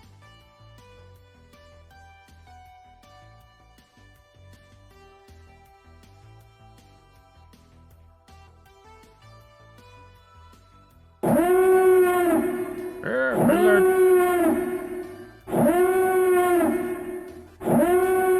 All hands to battle stations. The raid is inbound. Draza! Welcome on in. How you doing? Thanks for the raid. Welcome in everyone. I'll make sure I give you a wee shout out. While I'm doing, wrong button. Yeah.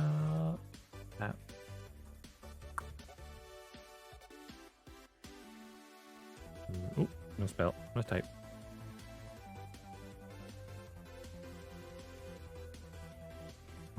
Yeah.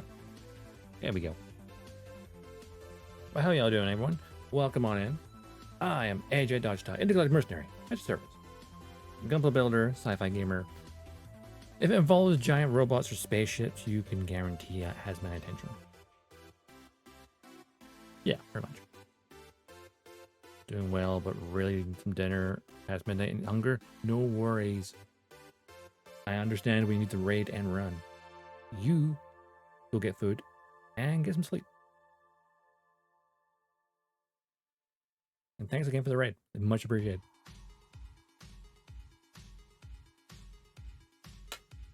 Race drum kit? I'm not familiar. Race drum kit. I have to look that up. I think I might have heard that, but I'm not sure. Stick around a bit, but no worries. No worries. We're gonna eat first. Go, go, go. Raid and munch.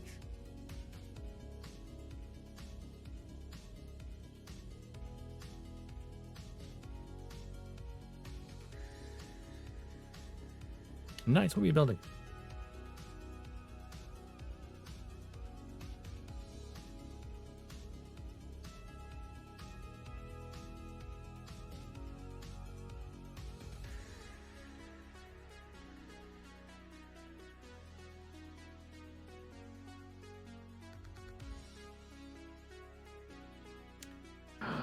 AZ02 Lagger 0, nice. Zoid. I still yet to build a Zoid. I do have the 172nd scale.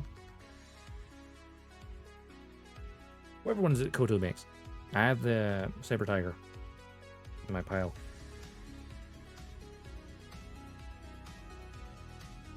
I've been meaning to build it. I just never got around to it yet.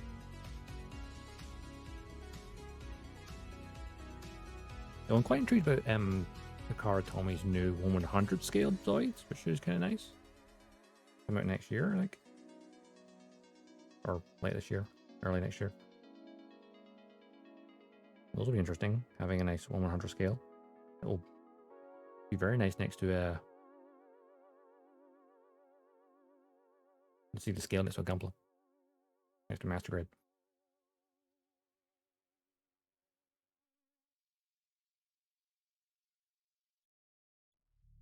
Yeah, the Realize, that one. Yeah, the Realize.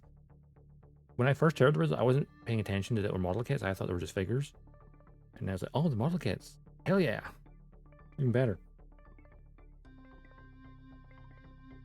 So I'm definitely going to get myself the Blade Liar for sure.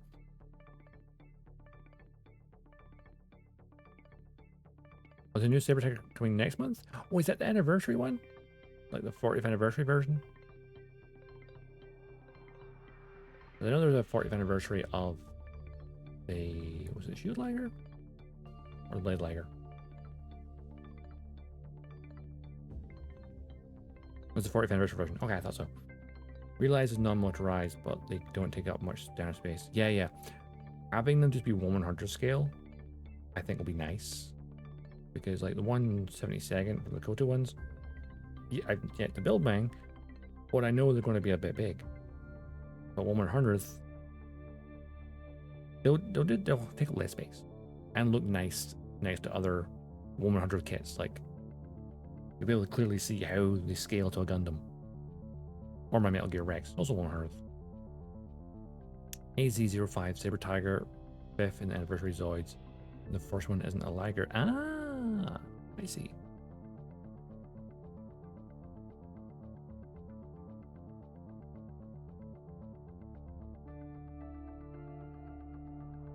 I think I decided I was going to use the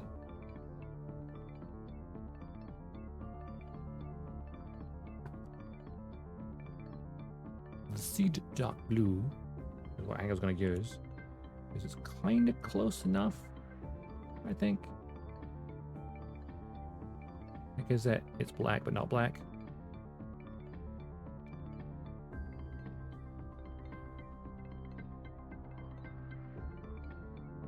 Yeah, there's been quite a few cool like collaborations because they did one with Platlabar as well, didn't they? Which I thought that's a really cool idea, having a Zoid that's a police dog. It's like yes.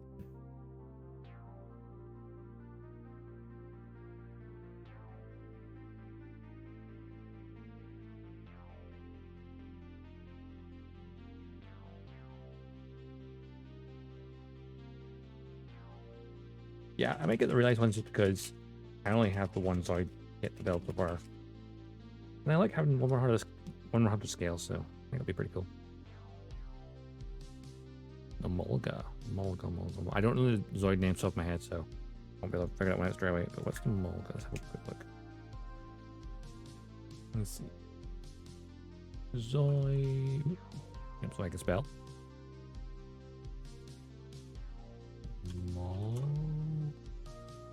Mulga. Oh, the wormy looking thing. Yeah.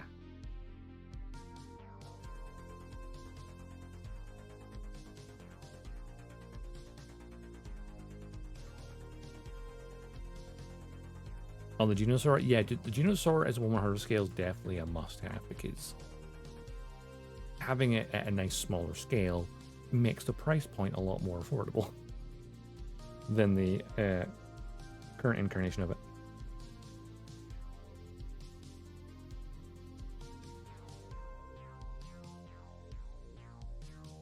Let's try this out here.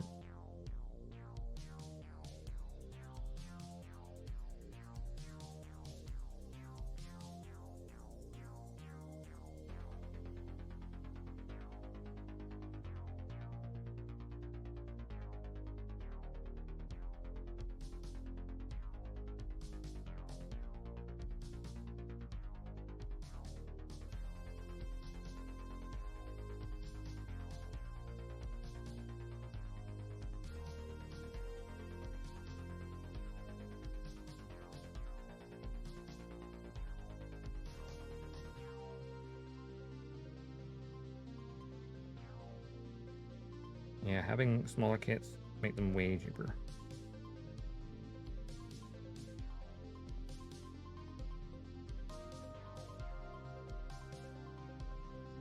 That's always been the thing here in the UK is like Zoid kits are like really expensive.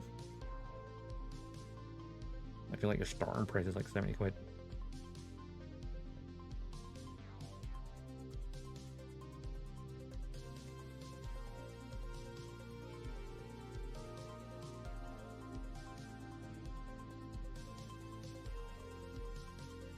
I think that's pretty good.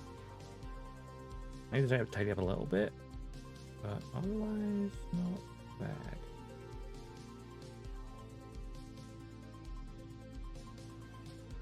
Oops, have to save it. Fine. I'll tidy up in a minute. I'll be doing AZ Advanced C now because extended out past anniversary. Dinosaur, but what with getting realized kits might be a while. Great. Yeah, it would be. We'll see even more kits. More people need to get into Zoids. One of those series that's an underappreciated gem. Because I remember watching Zoids on TV back in like 2000, 2001. It was on television here. It was literally before going to school in the morning. It was on Sky. It had Zoids and Transformers Armada would be on TV first thing in the morning. Right.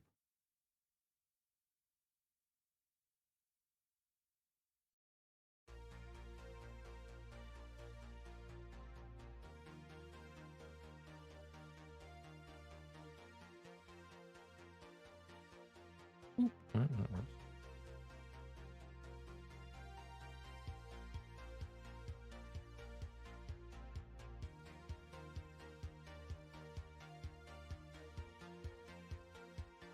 It would be nice if the anime was very easy to, you know, watch somewhere. I'd definitely like to rewatch the anime. But, like, nowhere has it to stream, and like finding any of the discs, DVDs or whatnot would be a nightmare.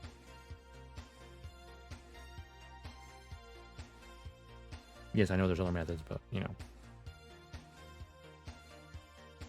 So let's join a bit of revival, but I really hope it gets more popular revival in the West.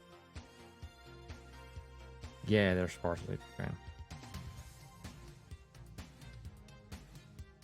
Here, my roses. I think it's just like the same with like how Gunpla in like recent years have gone a way bit better. No worries, the laid back potato, that's a fun name. Yeah, Barbatos. Getting some of the missing details. I don't want to use the stickers. I'm doing this now. And I'm going to finish building another leg while this dries.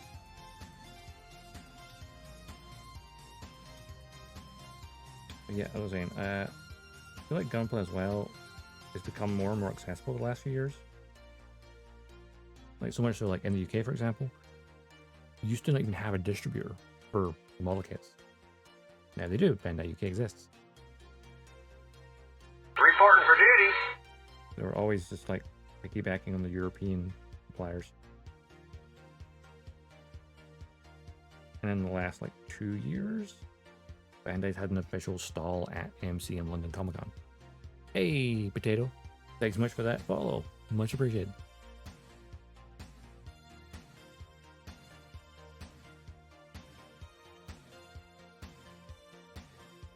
Anniversary that it actually remastered it. Did they actually? Oh wow.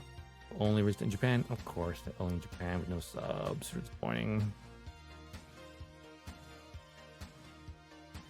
It probably is a licensing problem because it's the same with like the Gundam Seed remaster.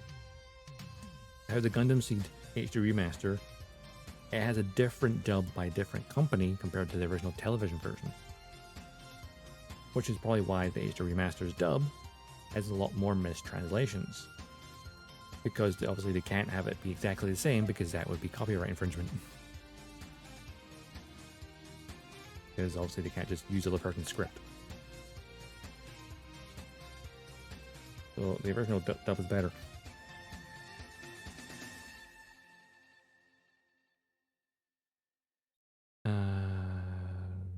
Australia. Yeah, the gastropod store, but no distributor, huh?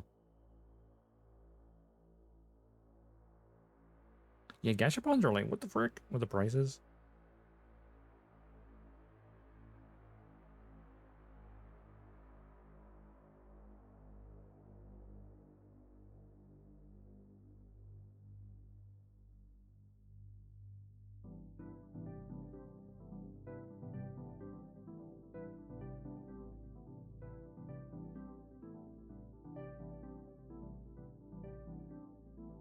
The gastropods supposed to be cheap and like, hey, I'll take a spin, see what I get.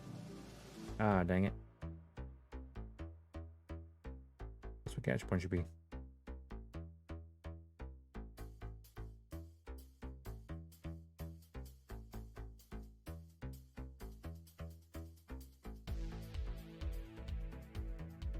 Right now, I would benefit from a brush. Because I'm going to have to get in that little gap. They should make these separate pieces. The mobile suit ensembles, they do look good actually. Yeah, I've seen them mentioned in like Gundam news. I'm like, okay, they're kind of cool.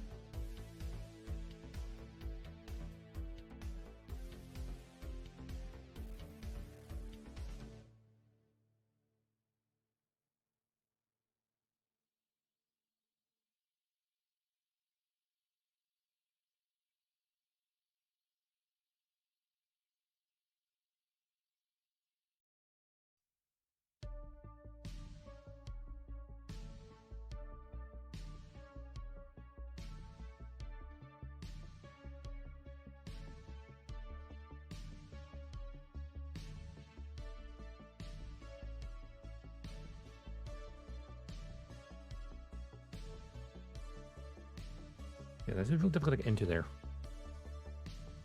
Hello, user.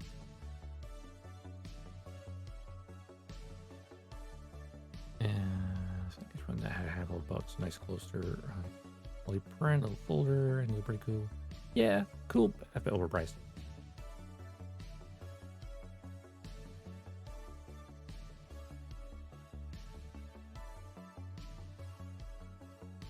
Be careful not getting my fingerprints on this.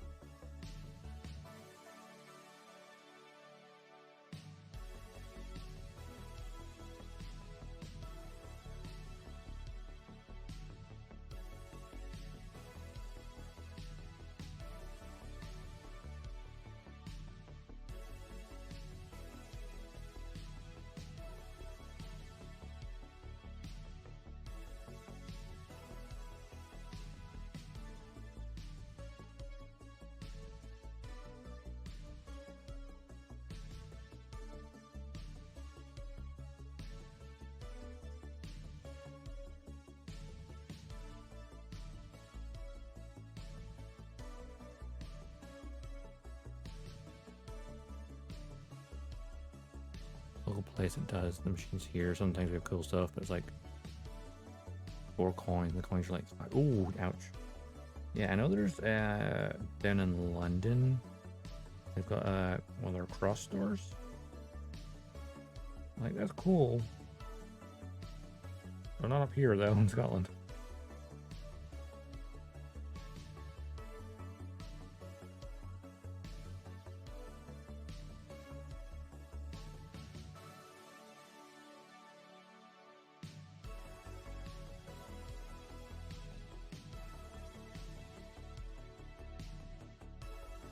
Let that dry on there for a little bit.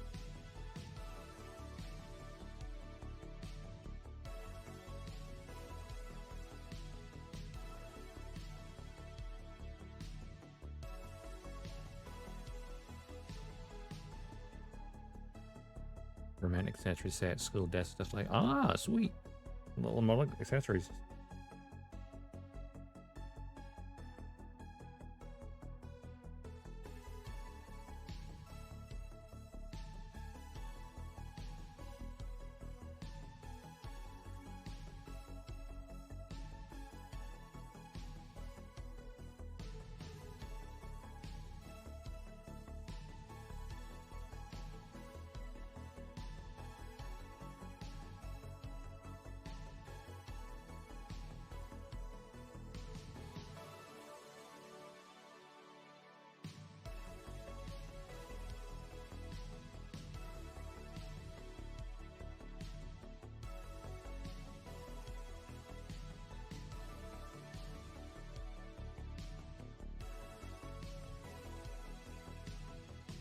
tiny bit.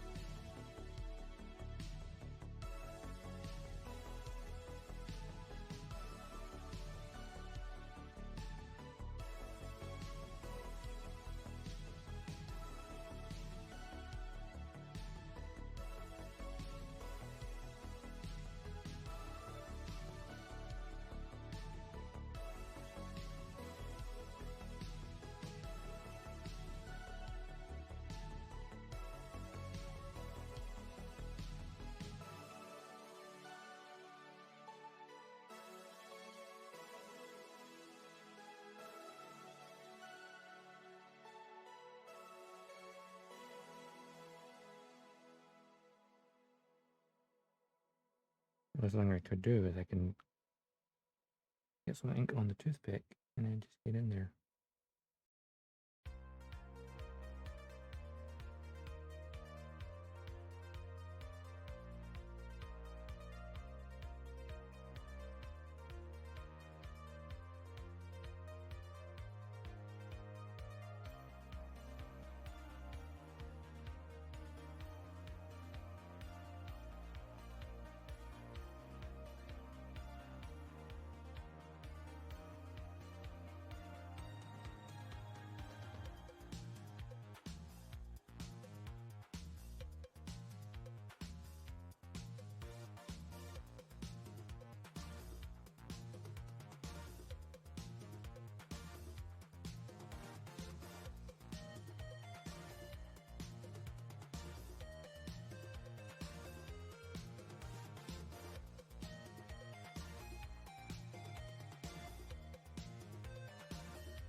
There's about $2 here, and it's 34 tokens for the cheapest machines.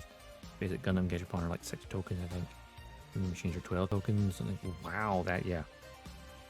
Whenever I see like Kakarot 197 on YouTube, they're like, Gachapon, only such dollars to spend. I'm like, what?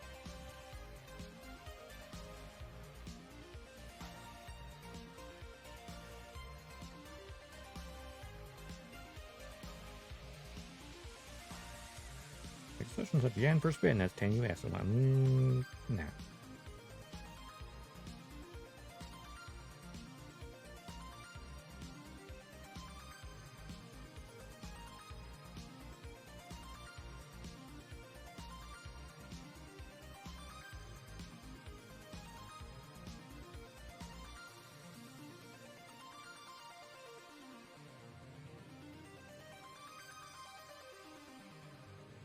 So right now I'm using Gundam markers.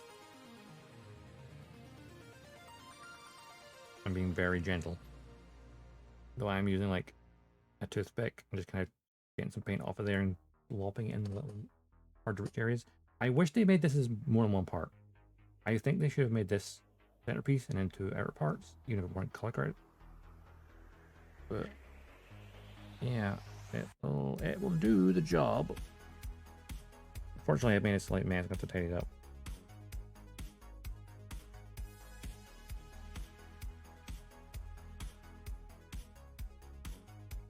Right now for these little bits, which are meant to be black, I'm using the dark blue speed marker because it's kind of a blue-black. This is the one you use on the Freedom's wings.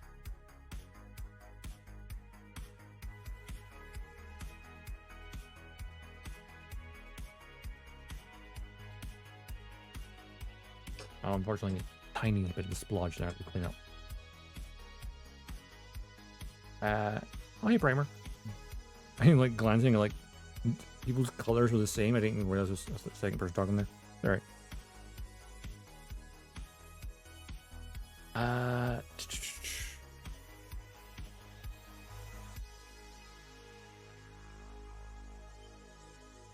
I don't necessarily research the markers. I just have the ones I have. And we'll look at the markers to say, hey, what marker is close enough? And if I can't find a marker that's close enough, that's when I'll get out of the paint. And then look at my little paint guide. And say, okay, which cut paints do I own that is close enough in color? Then I'll get the actual brush and stuff out.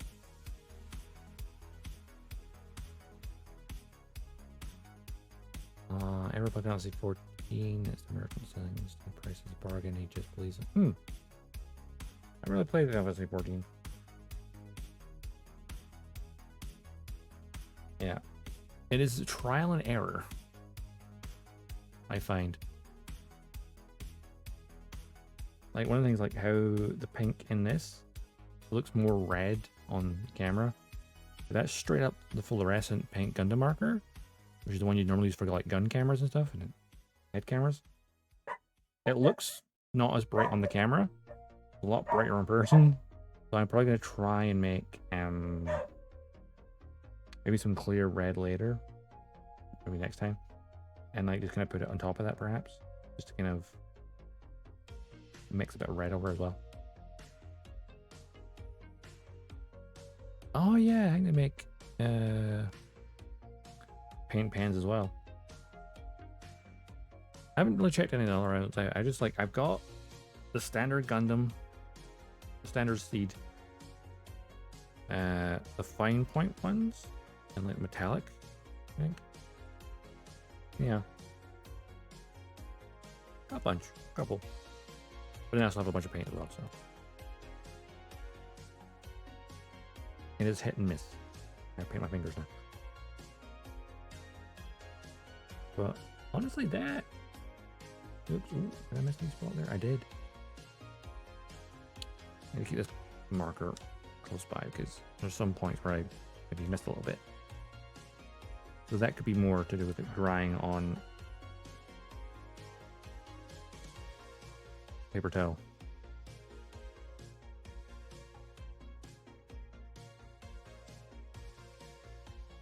Perhaps some of it's like coming off.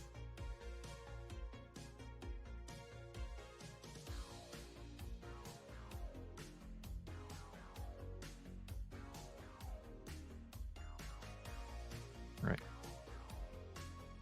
I'll just keep that one there for the night. I'm gonna get some more toothpicks.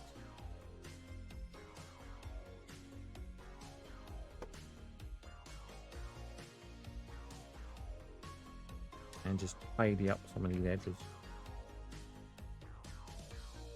I could just build the rest of the legs now. The interior parts. And then come back to this. But I feel like these ones should definitely be dry. Did that a wee while ago. Like, oh no, I made a mess. Easily corrected.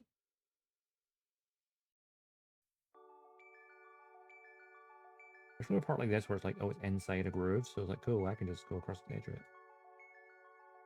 But you can always do that with sandpaper as well. Might be even quicker. Taking like the flat side of a toothpick. If it was on bare plastic, it would come off really easily. Whereas if it was on a painted build, it'd be a bigger issue.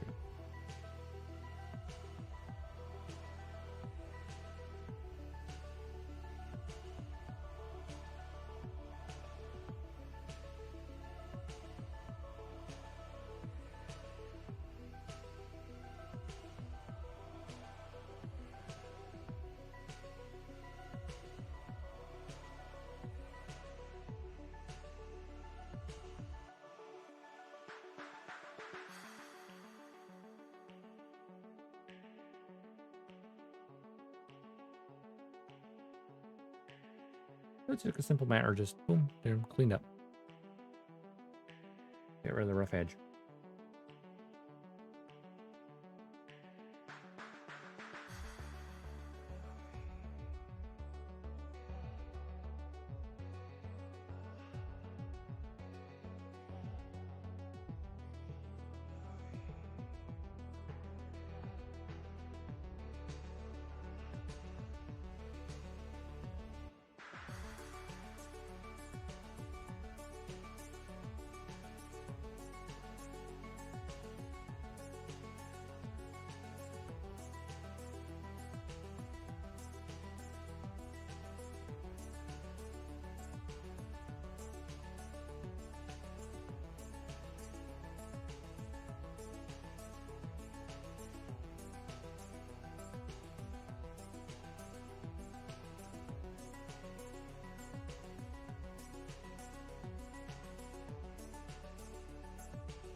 Roger.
Clean up a little bit.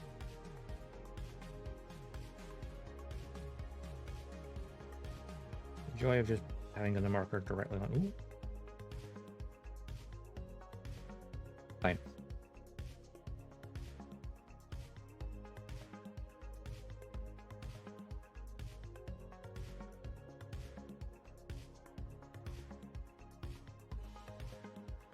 You can scratch it off with a toothpick very easily.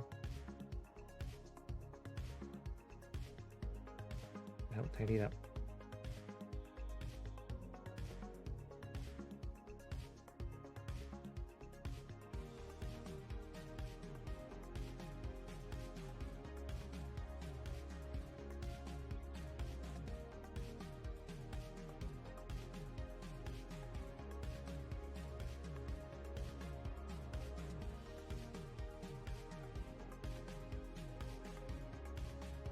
Alright, these look like they might be and dry enough.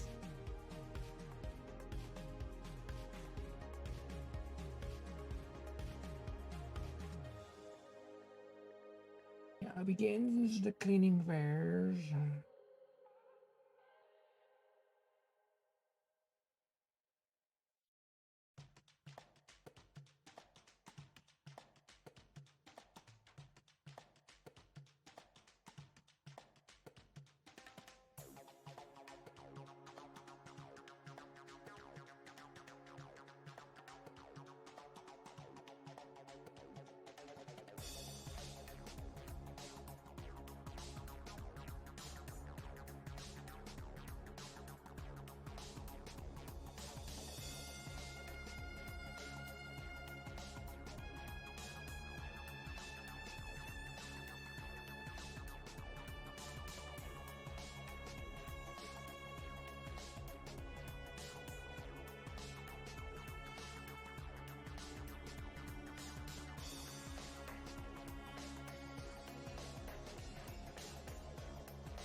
Like a little bit lying around Stone Age just kind of creates a little bit of dirt looking dust. So that's not too bad.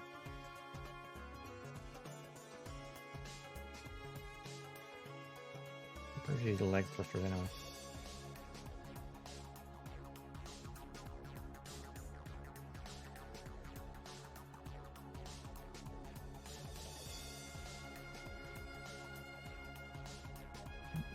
Tiny invisible plastic where it shouldn't be. Probably came off when I was handling it.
Big splotch here.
We'll see that.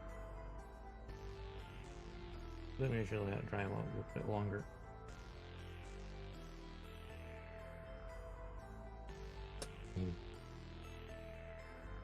Anyway, I'm gonna build the rest of it as a leg. More something to do rather than just cleaning up paint.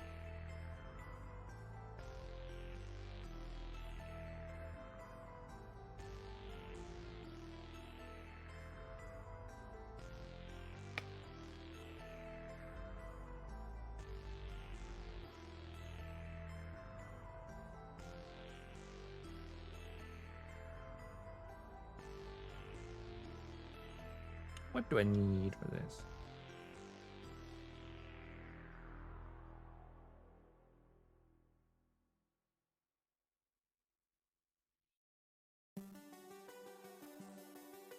$29. 27.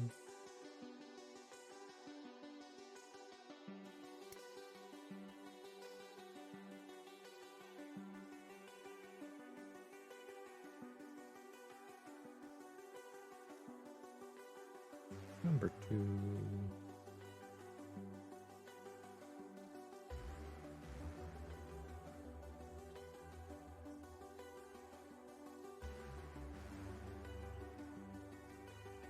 Number 19 and 17 as well.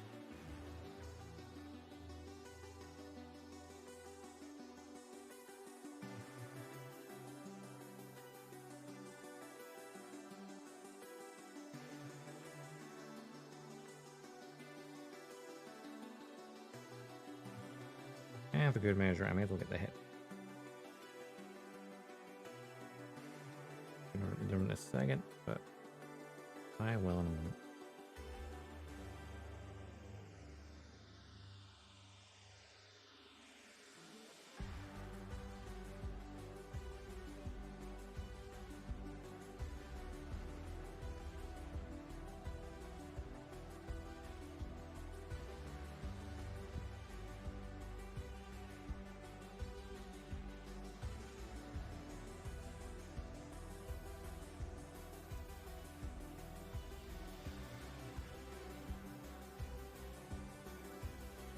Right.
Okay, just gone quiet, haven't I?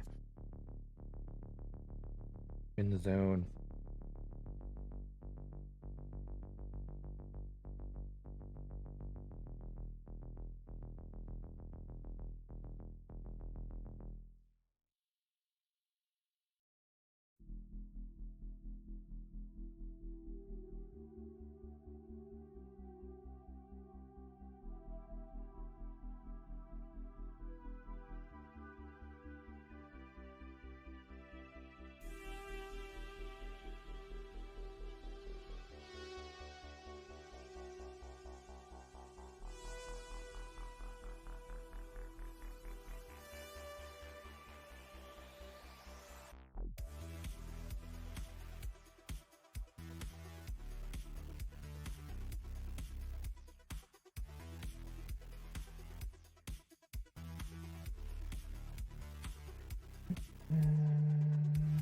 This goes here.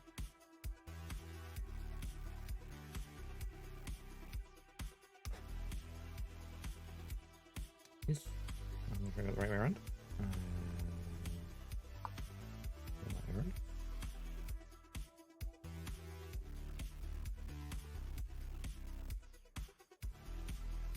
And then close it over. What's that?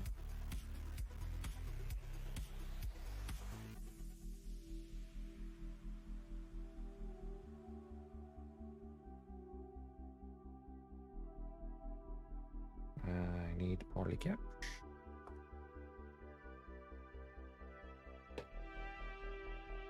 I need number 6 for the hip, and then number 7 from the leg. Okay. The ankle.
into here. And then close it over, which is not the best design hit that I'd say.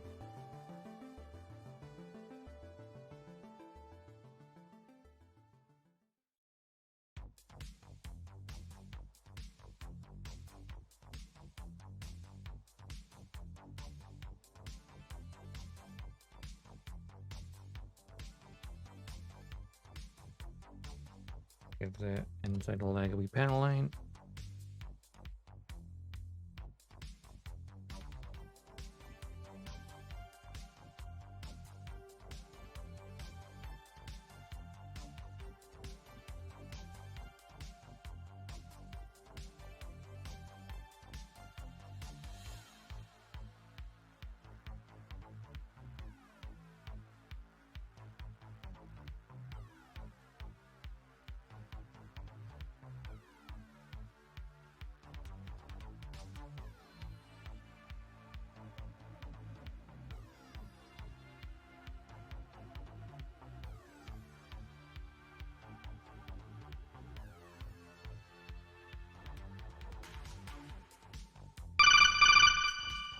Nani? Colonel, Mecha Boy. Here's the health check.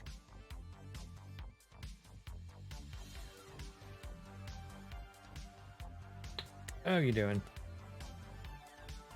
Straight and correct posture.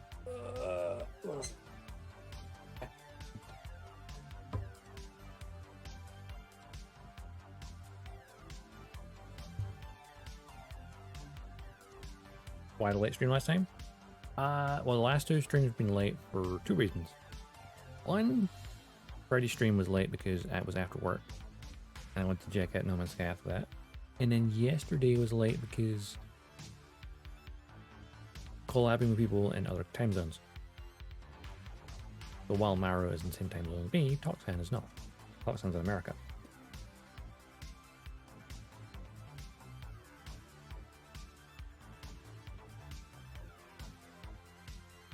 So that's why I late streams. Ah, that's unfortunate. Yeah, like later times like work for like doing collab stuff.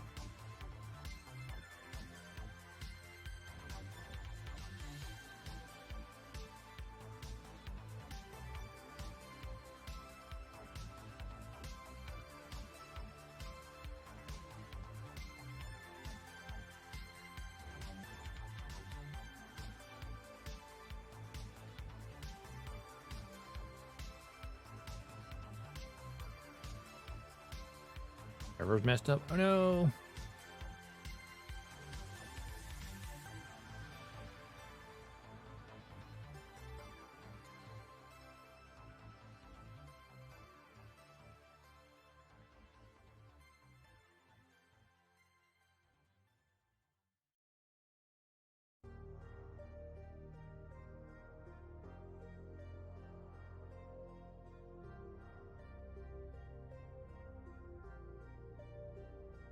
Server state machining, so my team's car. Oh, even more stable? Damn.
Age Rally Mountain Course. Ooh.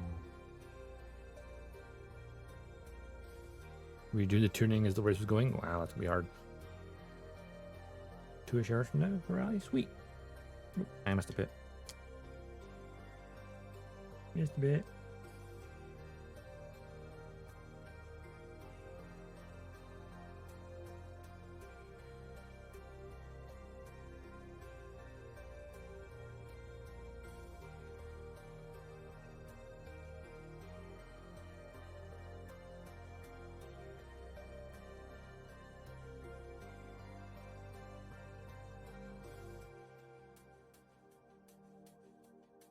Oop, crap.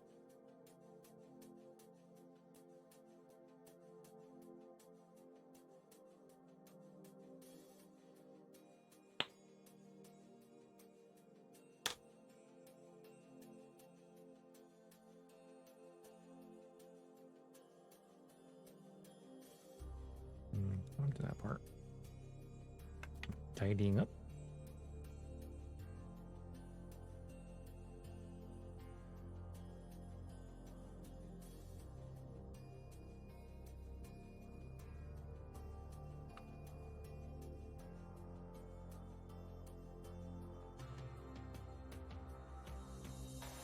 Oh, crap.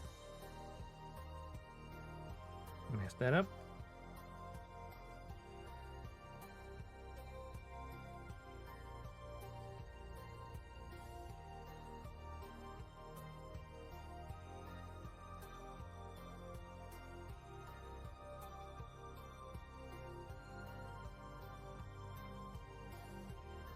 Just a little bit.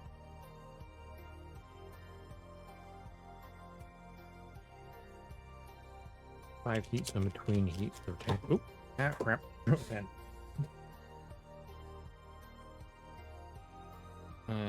Never put a tune in the car, messed up. Ah, crap.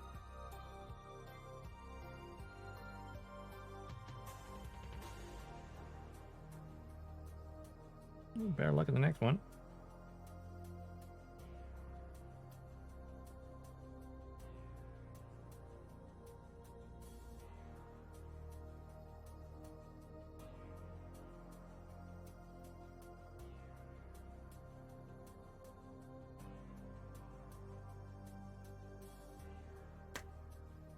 I think I can taste up in this part then, if I can.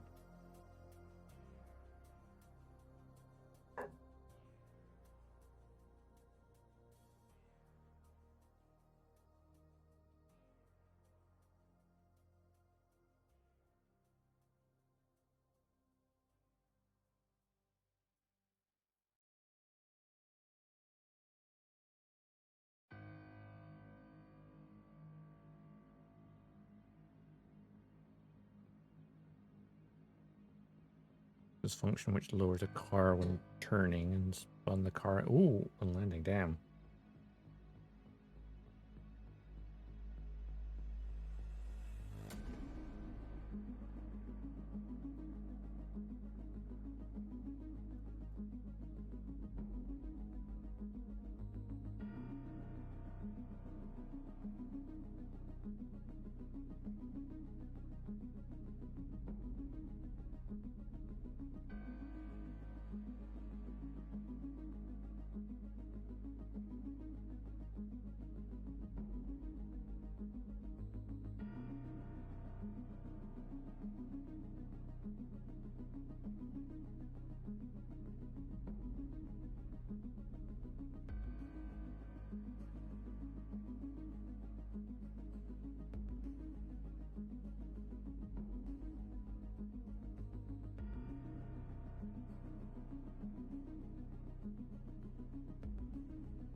points on these, unfortunately.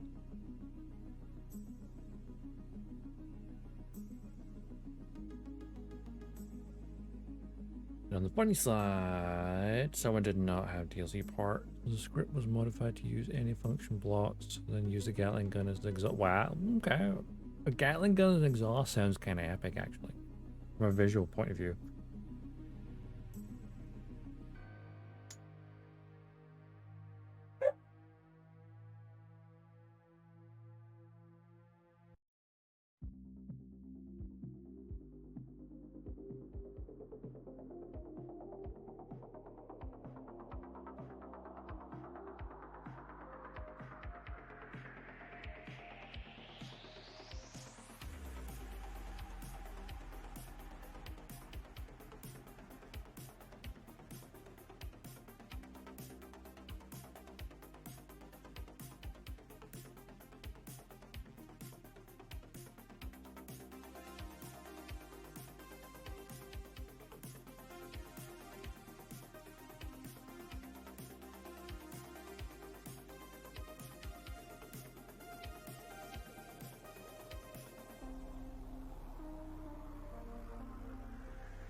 They'll need back of that 7.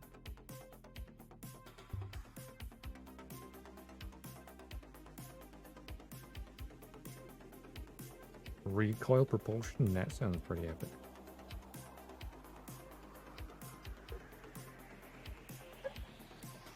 So much recoil, it propels you.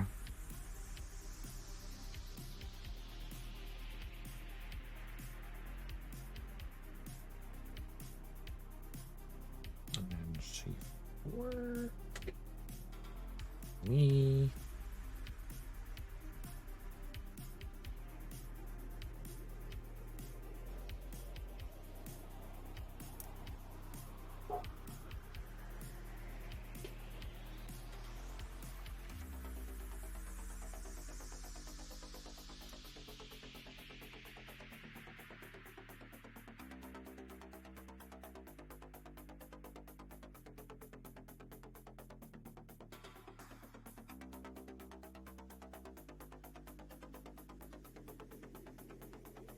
The joke started. There's tank cannon like part. So the guy behind you.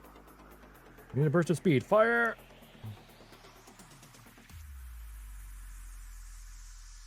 Oh, the laws of physics. Technically, yeah.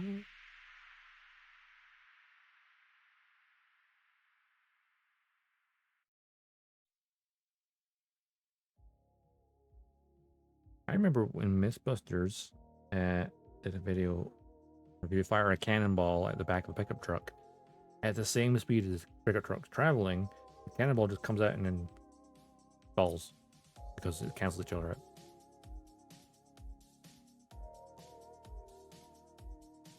So if the tank cannon was firing behind you, but if it came at the barrel the same speed as you were traveling, it wouldn't go anywhere. It would just come up barrel and fall. Physics of inertia.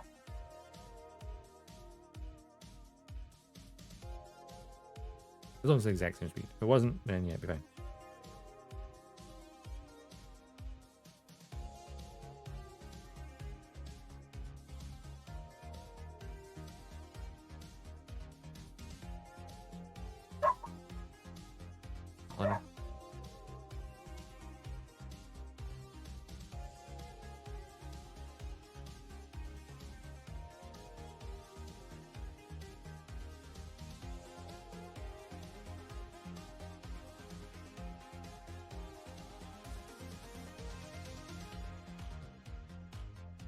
Yes, doggo. Barking the window. He likes to be heard.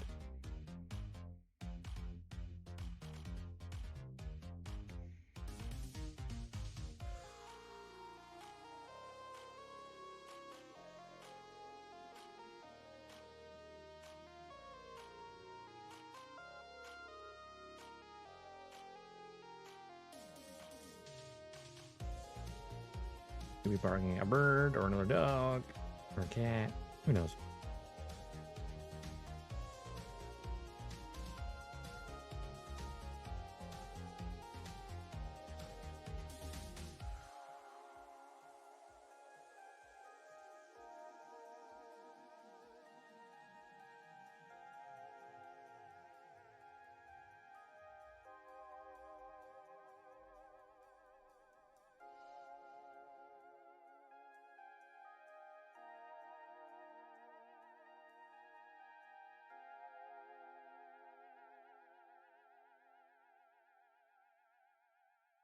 I thought that's the right way around.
Make sure that lines up properly.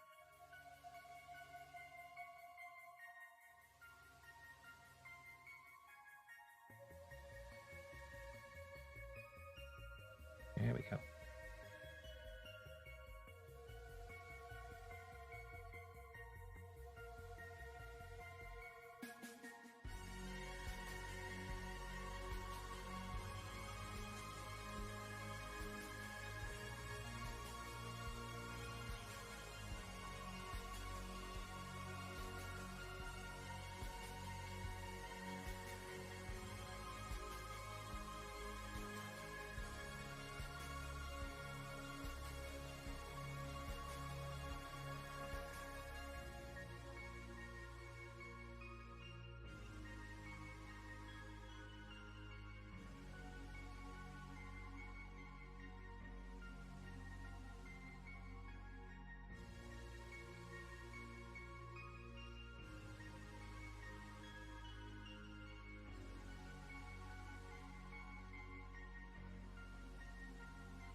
Would it be sticking out?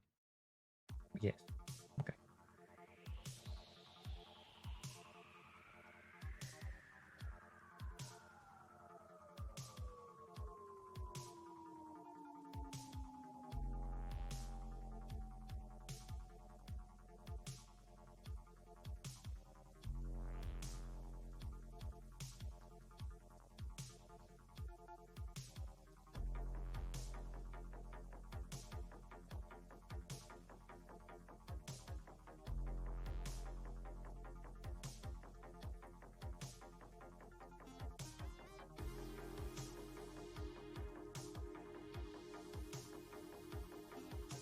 Tidy up a little bit, but otherwise, that lighting's all right.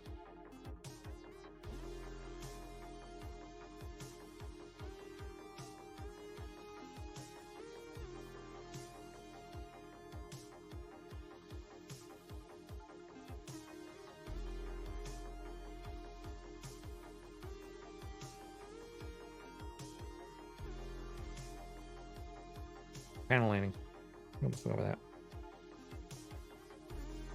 Almost forgot it's panel landing.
I'm a Mo Thief.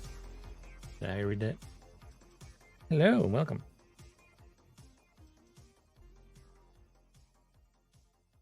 Don't be stealing anything now.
Not domestic grade, only the high grade.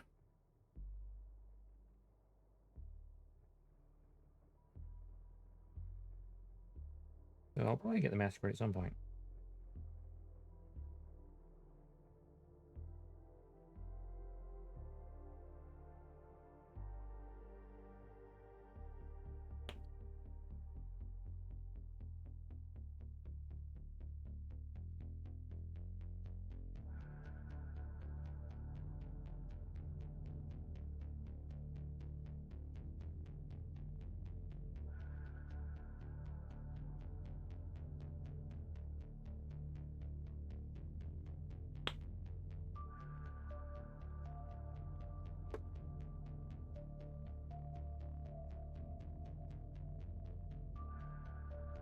Leg. 2 legs.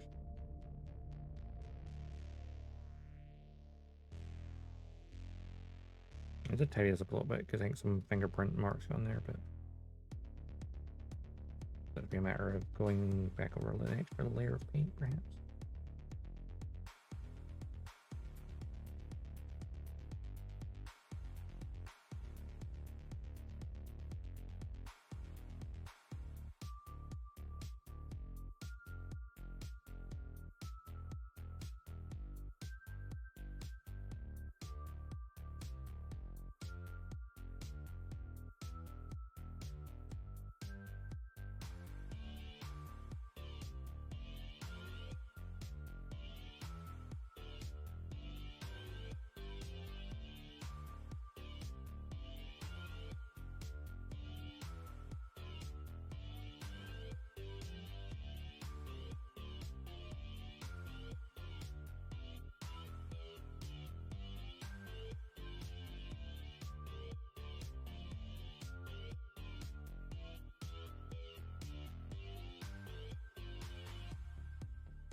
Let those sides dry again properly this time, and then I'll flip them over later. Tweak the other side. And so in the meantime, just scoot you over here so I can flip the page over.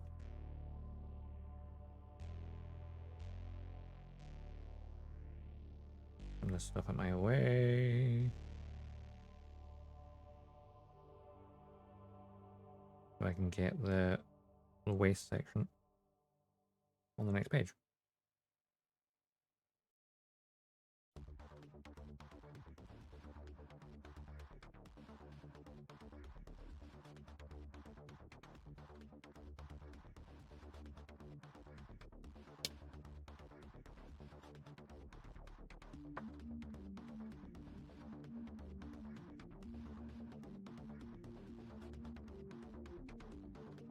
Now, in the colored area, we have color. And already I can see, oh yeah, there's more paint going to be required on the side skirts and a little bit of the crotch. Dang it.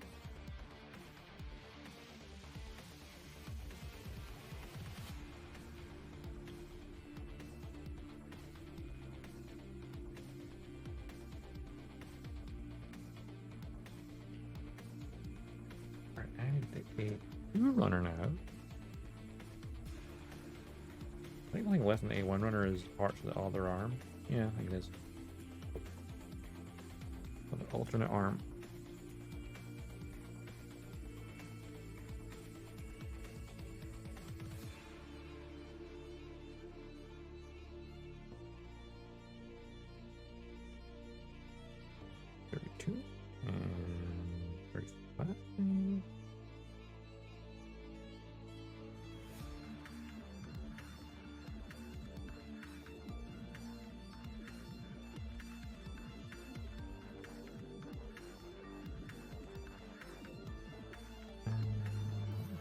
This runner. All the rest of this runner is just weapon mounting points mostly. Back parts, weapons. Oh, that's interesting. I just noticed on the backpack later. is this piece here needs to have a white sticker on it. Interesting. I'll have to paint that. Maybe. Strange, but it's like all the other parts have been do this color. And then there's a part like, nah, actually you want to do the other way around. But why didn't it just make it solid piece, plug in solid piece? That would make more sense, but whatever. Sometimes Bandai doesn't make sense. Sometimes.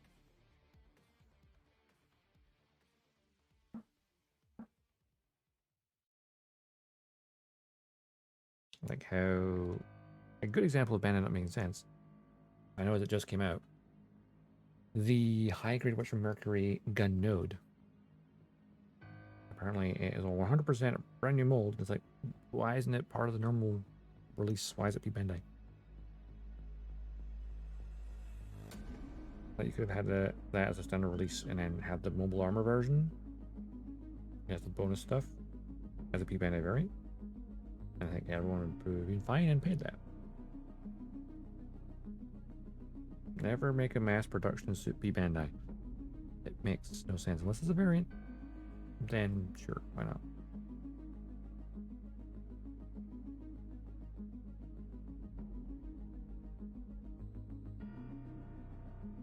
Of course, I'm still salty that the strike dagger P Bandai, because that's the main Earth Alliance mass production unit in Seed, and it's a P Bandai kit. It's like, why? Like, I know the reason why it's a P Bandai kit is because they brought out the high grade Dagger L as a standard release, and seeing as the Dagger L and the Strike Dagger share many parts, they just then, okay, well, we'll retool that and make the Strike Dagger. Like, why? Yeah, you can't order in Canada? Oh, so is P Bandai USA only USA, not even North America? That's shit. Yeah, it's the same here as like P Bandai Europe does technically exist. However, it only ships to France.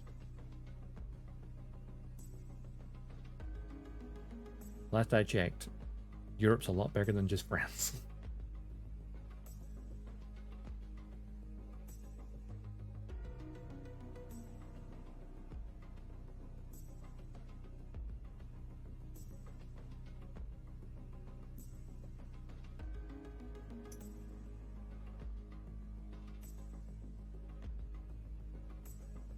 We end up having to get it through third-party retailers or also selling it at a slight markup, depending on where the retailer.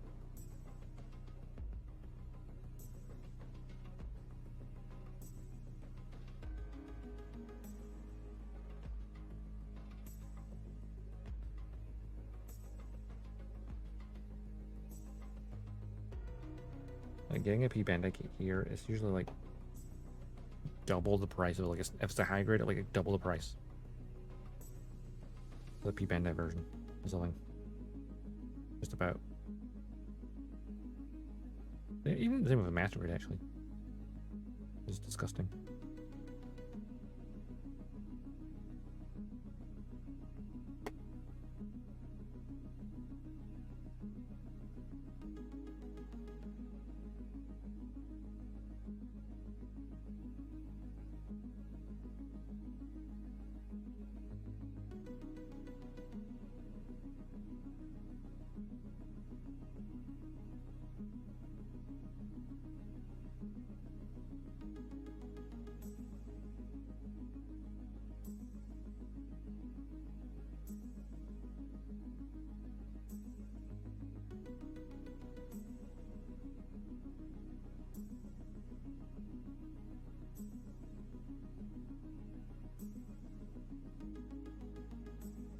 But from Bandai's point of view, the P Bandai, there's not an issue because, hey, they distribute it to mostly Japan and then North America, to USA, as well as like I think Singapore and Hong Kong have P Bandai access. Like their primary markets is available. But all the secondary markets, it's like, nah.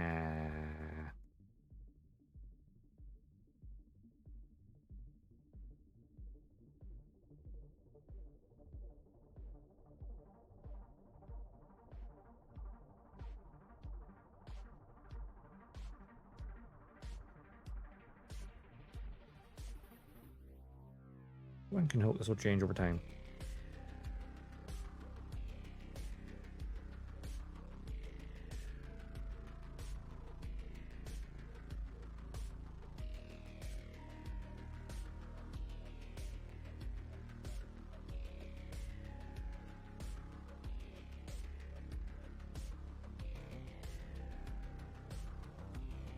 Alright, which way is this friend is going?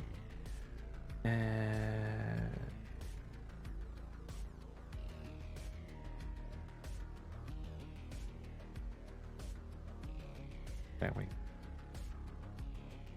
This plugging in the bottom. Okay.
That goes like that?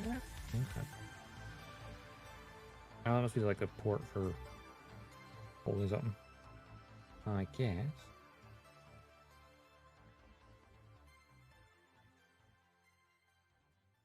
And then this going in. Wait, which one is this one? In here?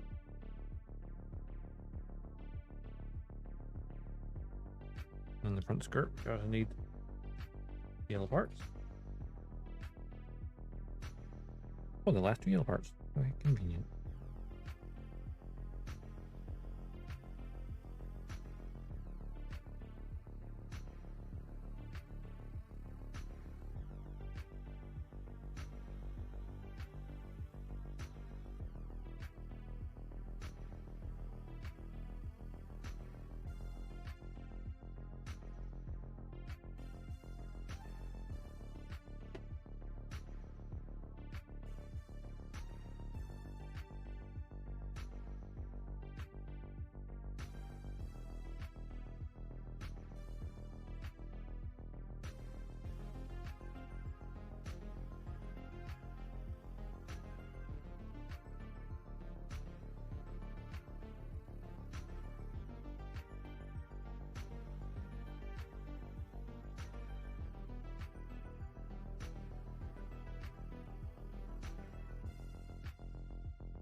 I have a question and gas myself. Do I want to split the side skirt or front skirts? And the answer is always yes.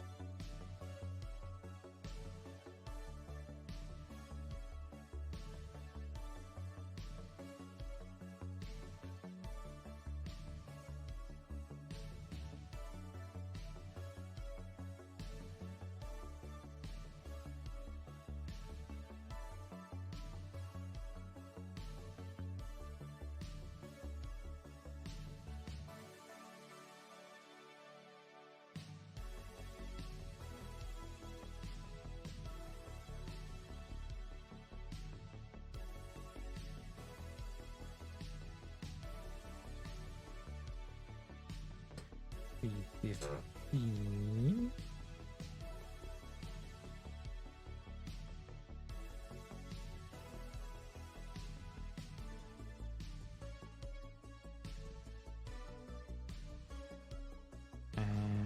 I may as well get those other side skirt bits now. Number 16.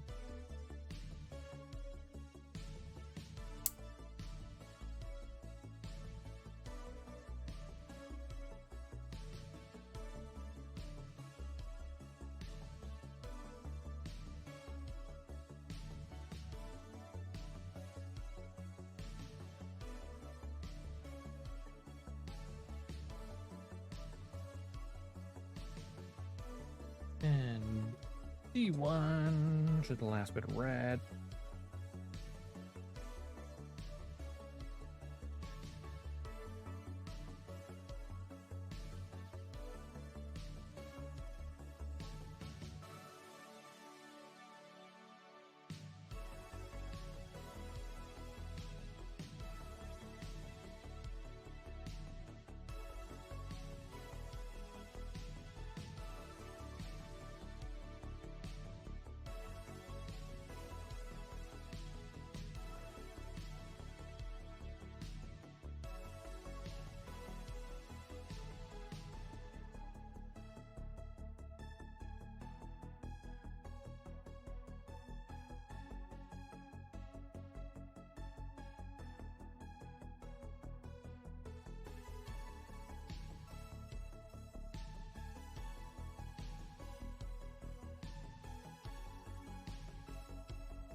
What, the resin conversion kit? Ah, okay. So, as the way I understand it, so there is, I know for like say the master grade, Hellgeese from Gundam Wing, for example. I know there's a resin conversion kit to turn that into a master grade Leo, which is the mass production version, based off it. They share the same in a frame. So the conversion kit of the resin is basically an armor swap, essentially. Because Bandai haven't made an official one. There's, of course, more complicated ones like that. But it usually comes down to there's a pre-existing model kit that serves a base of a variant. This variant Bandai's never made. So people make resin conversions to like swap out armor and stuff. Of course, it's made from like third-party words, yeah, basically. Of course, resin is more difficult to work with. Because like, see how I like, because I'm sanding like nubs and stuff. If I were sanding resin, I would not only have, I would have a full rebreather on, a full face mask. Because that shit will fuck up your lungs.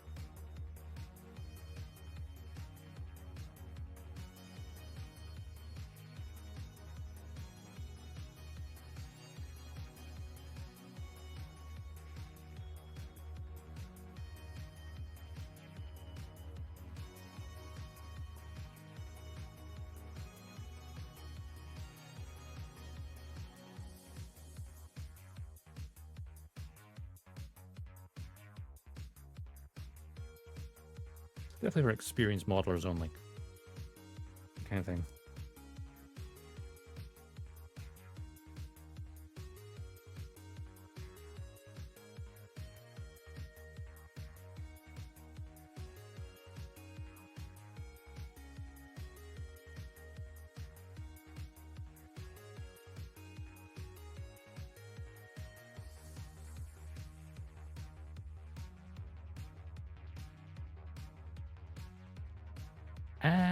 Yeah, technically.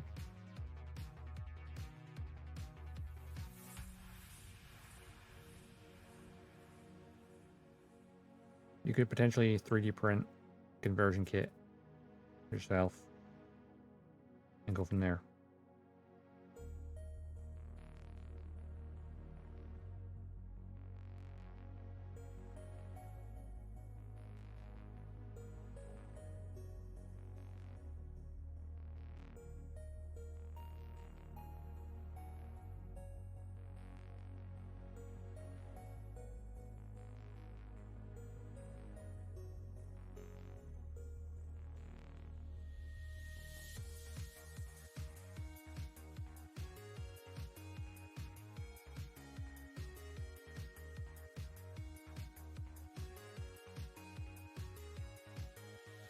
mean, yeah, you could do a lot of things.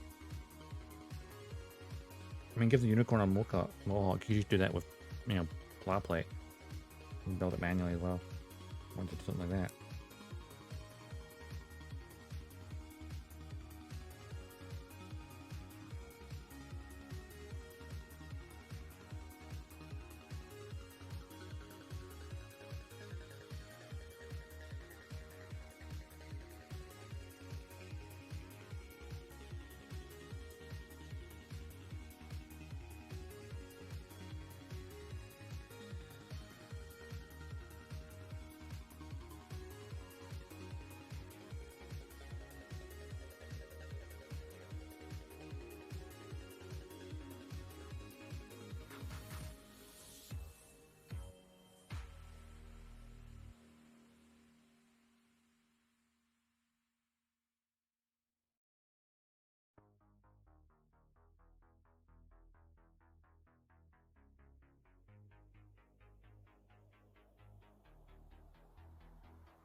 Nani.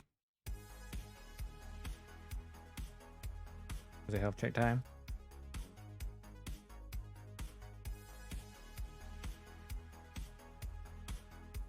Un momento.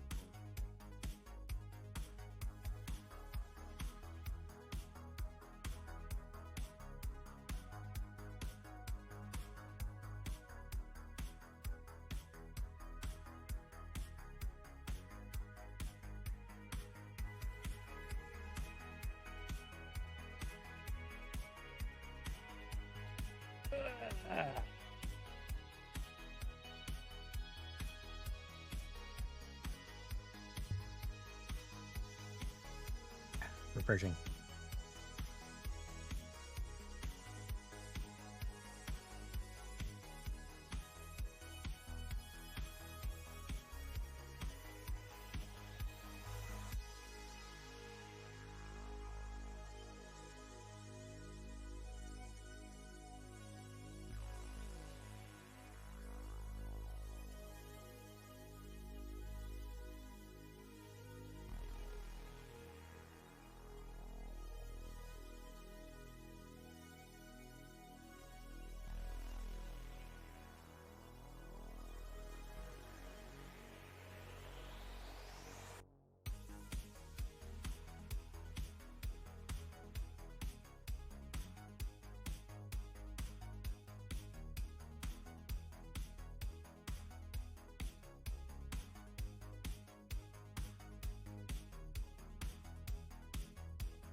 Pretty much all the parts of the waist. Just about. Unfortunately, this is an area that would require a bunch of stickers. We ain't using the stickers.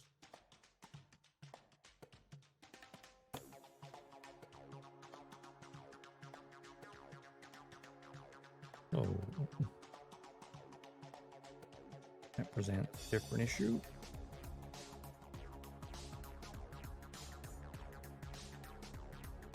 Like these little side bits here, require red in the inset section at the top, and the bottom requires a kind of gray black.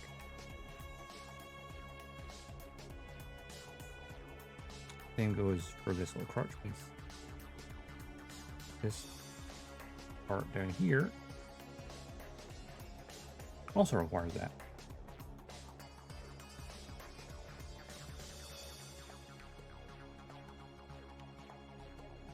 Small enough to be a pain to hold. So, put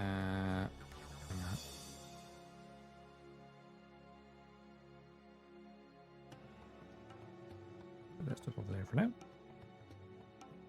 Pull this out so I can get access to it. And I'm going to grab my wee crocodile clips.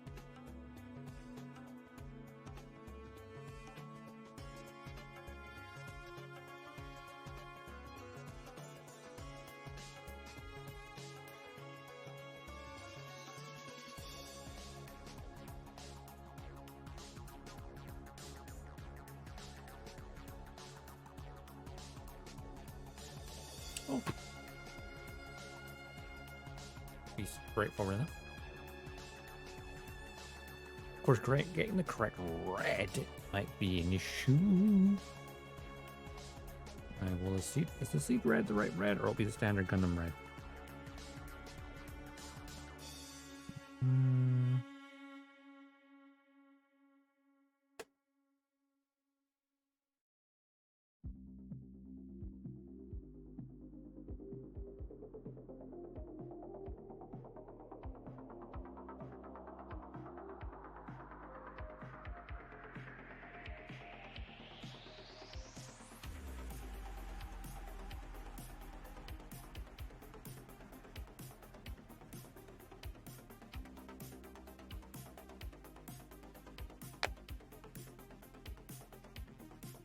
The flame point red will work pretty well.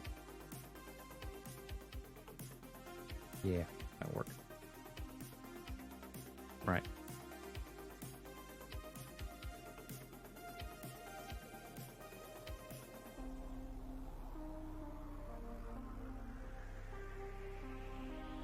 Put some blue tech stuck in there.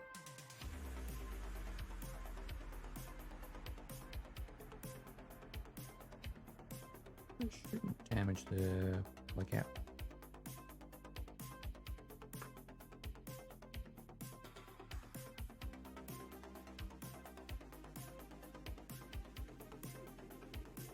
Make it easier to hold. And I can just grab onto the peg underneath, preferably. There we go. Cool. Let's get a little bit of red first, shall we, in there? Looks like I didn't hear the steering ball move. I was like, good turn.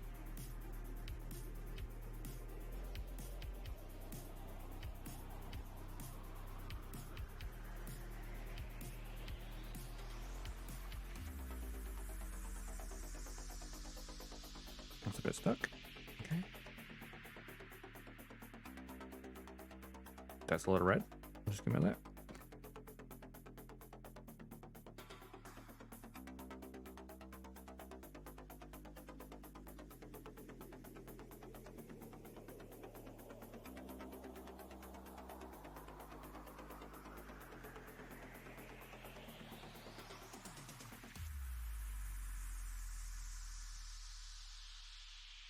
Yeah, that will require a little bit of heating up. Just a bit.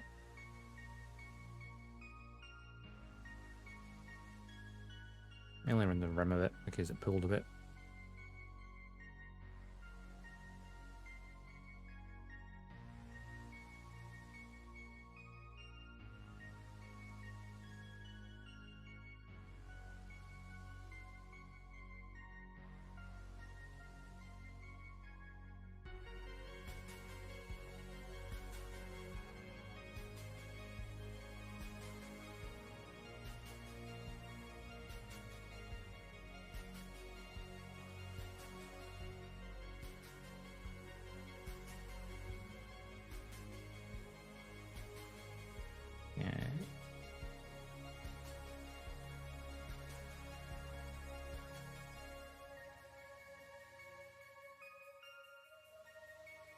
Before I get these bits, I'm going to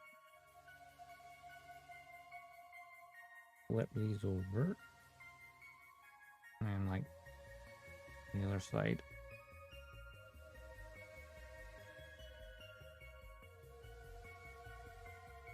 I have to change the color of a perfect red uniform. I mean, probably not. Unless I had a really good idea for one. Because yeah, it's not cheap. You wouldn't want to like screw it up. But the more expansive the kit, the less likely I want to do a customization on it.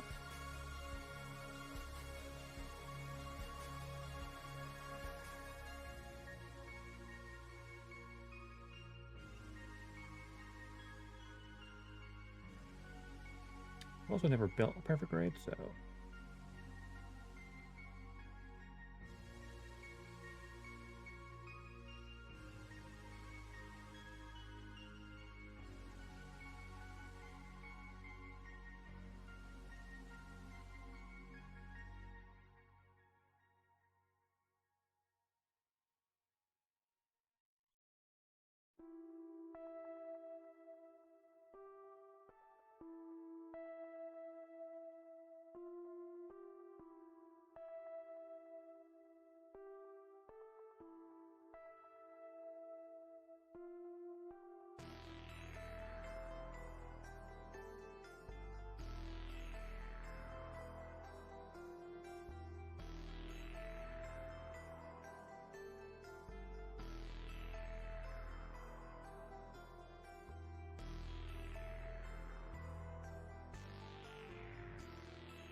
A little better.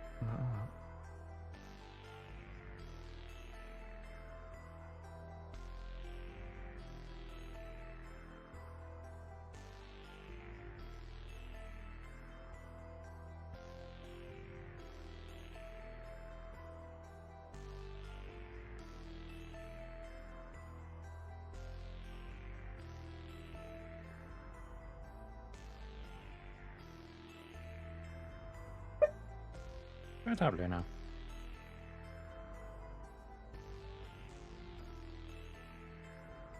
There we go. Maybe a good shake.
I'll go.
that's going to have to do for that.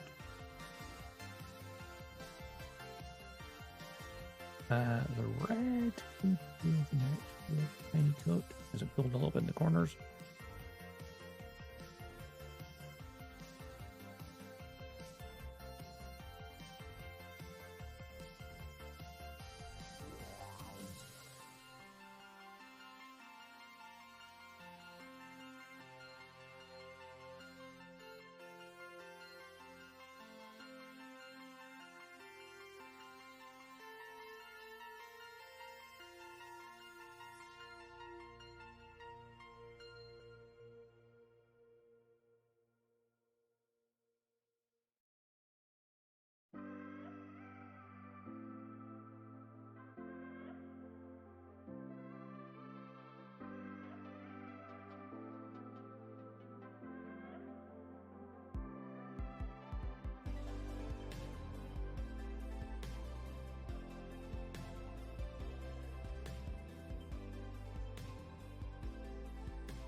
All right, need to let that dry.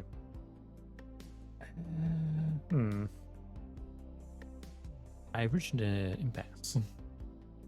I need to let it dry, so I can't exactly do anything with it. I mean, I could panel in these parts, I guess.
Rocking that now.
Alright. They're gonna take a little while to dry, I think.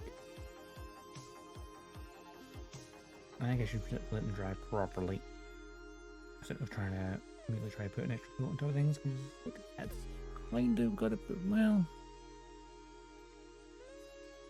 Hey V! How's it going?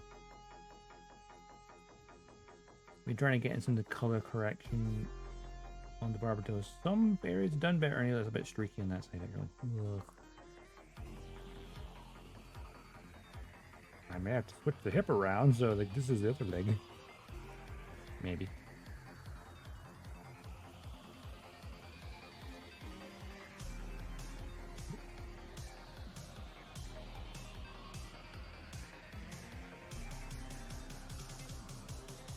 But not too shabby. Not too shabby. Just need this to dry faster. I didn't want to use the stickers. I thought, I'm going to get the Gundam markers out and make my life more difficult. But that's part of the fun, right?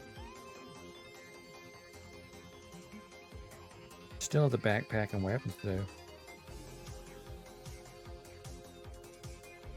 Taking its time to dry, though. Where's the backpack anyway? A few, and one of them will need color correcting. That time was white rather than gray, which is kind of funny. Oop. Uh-oh.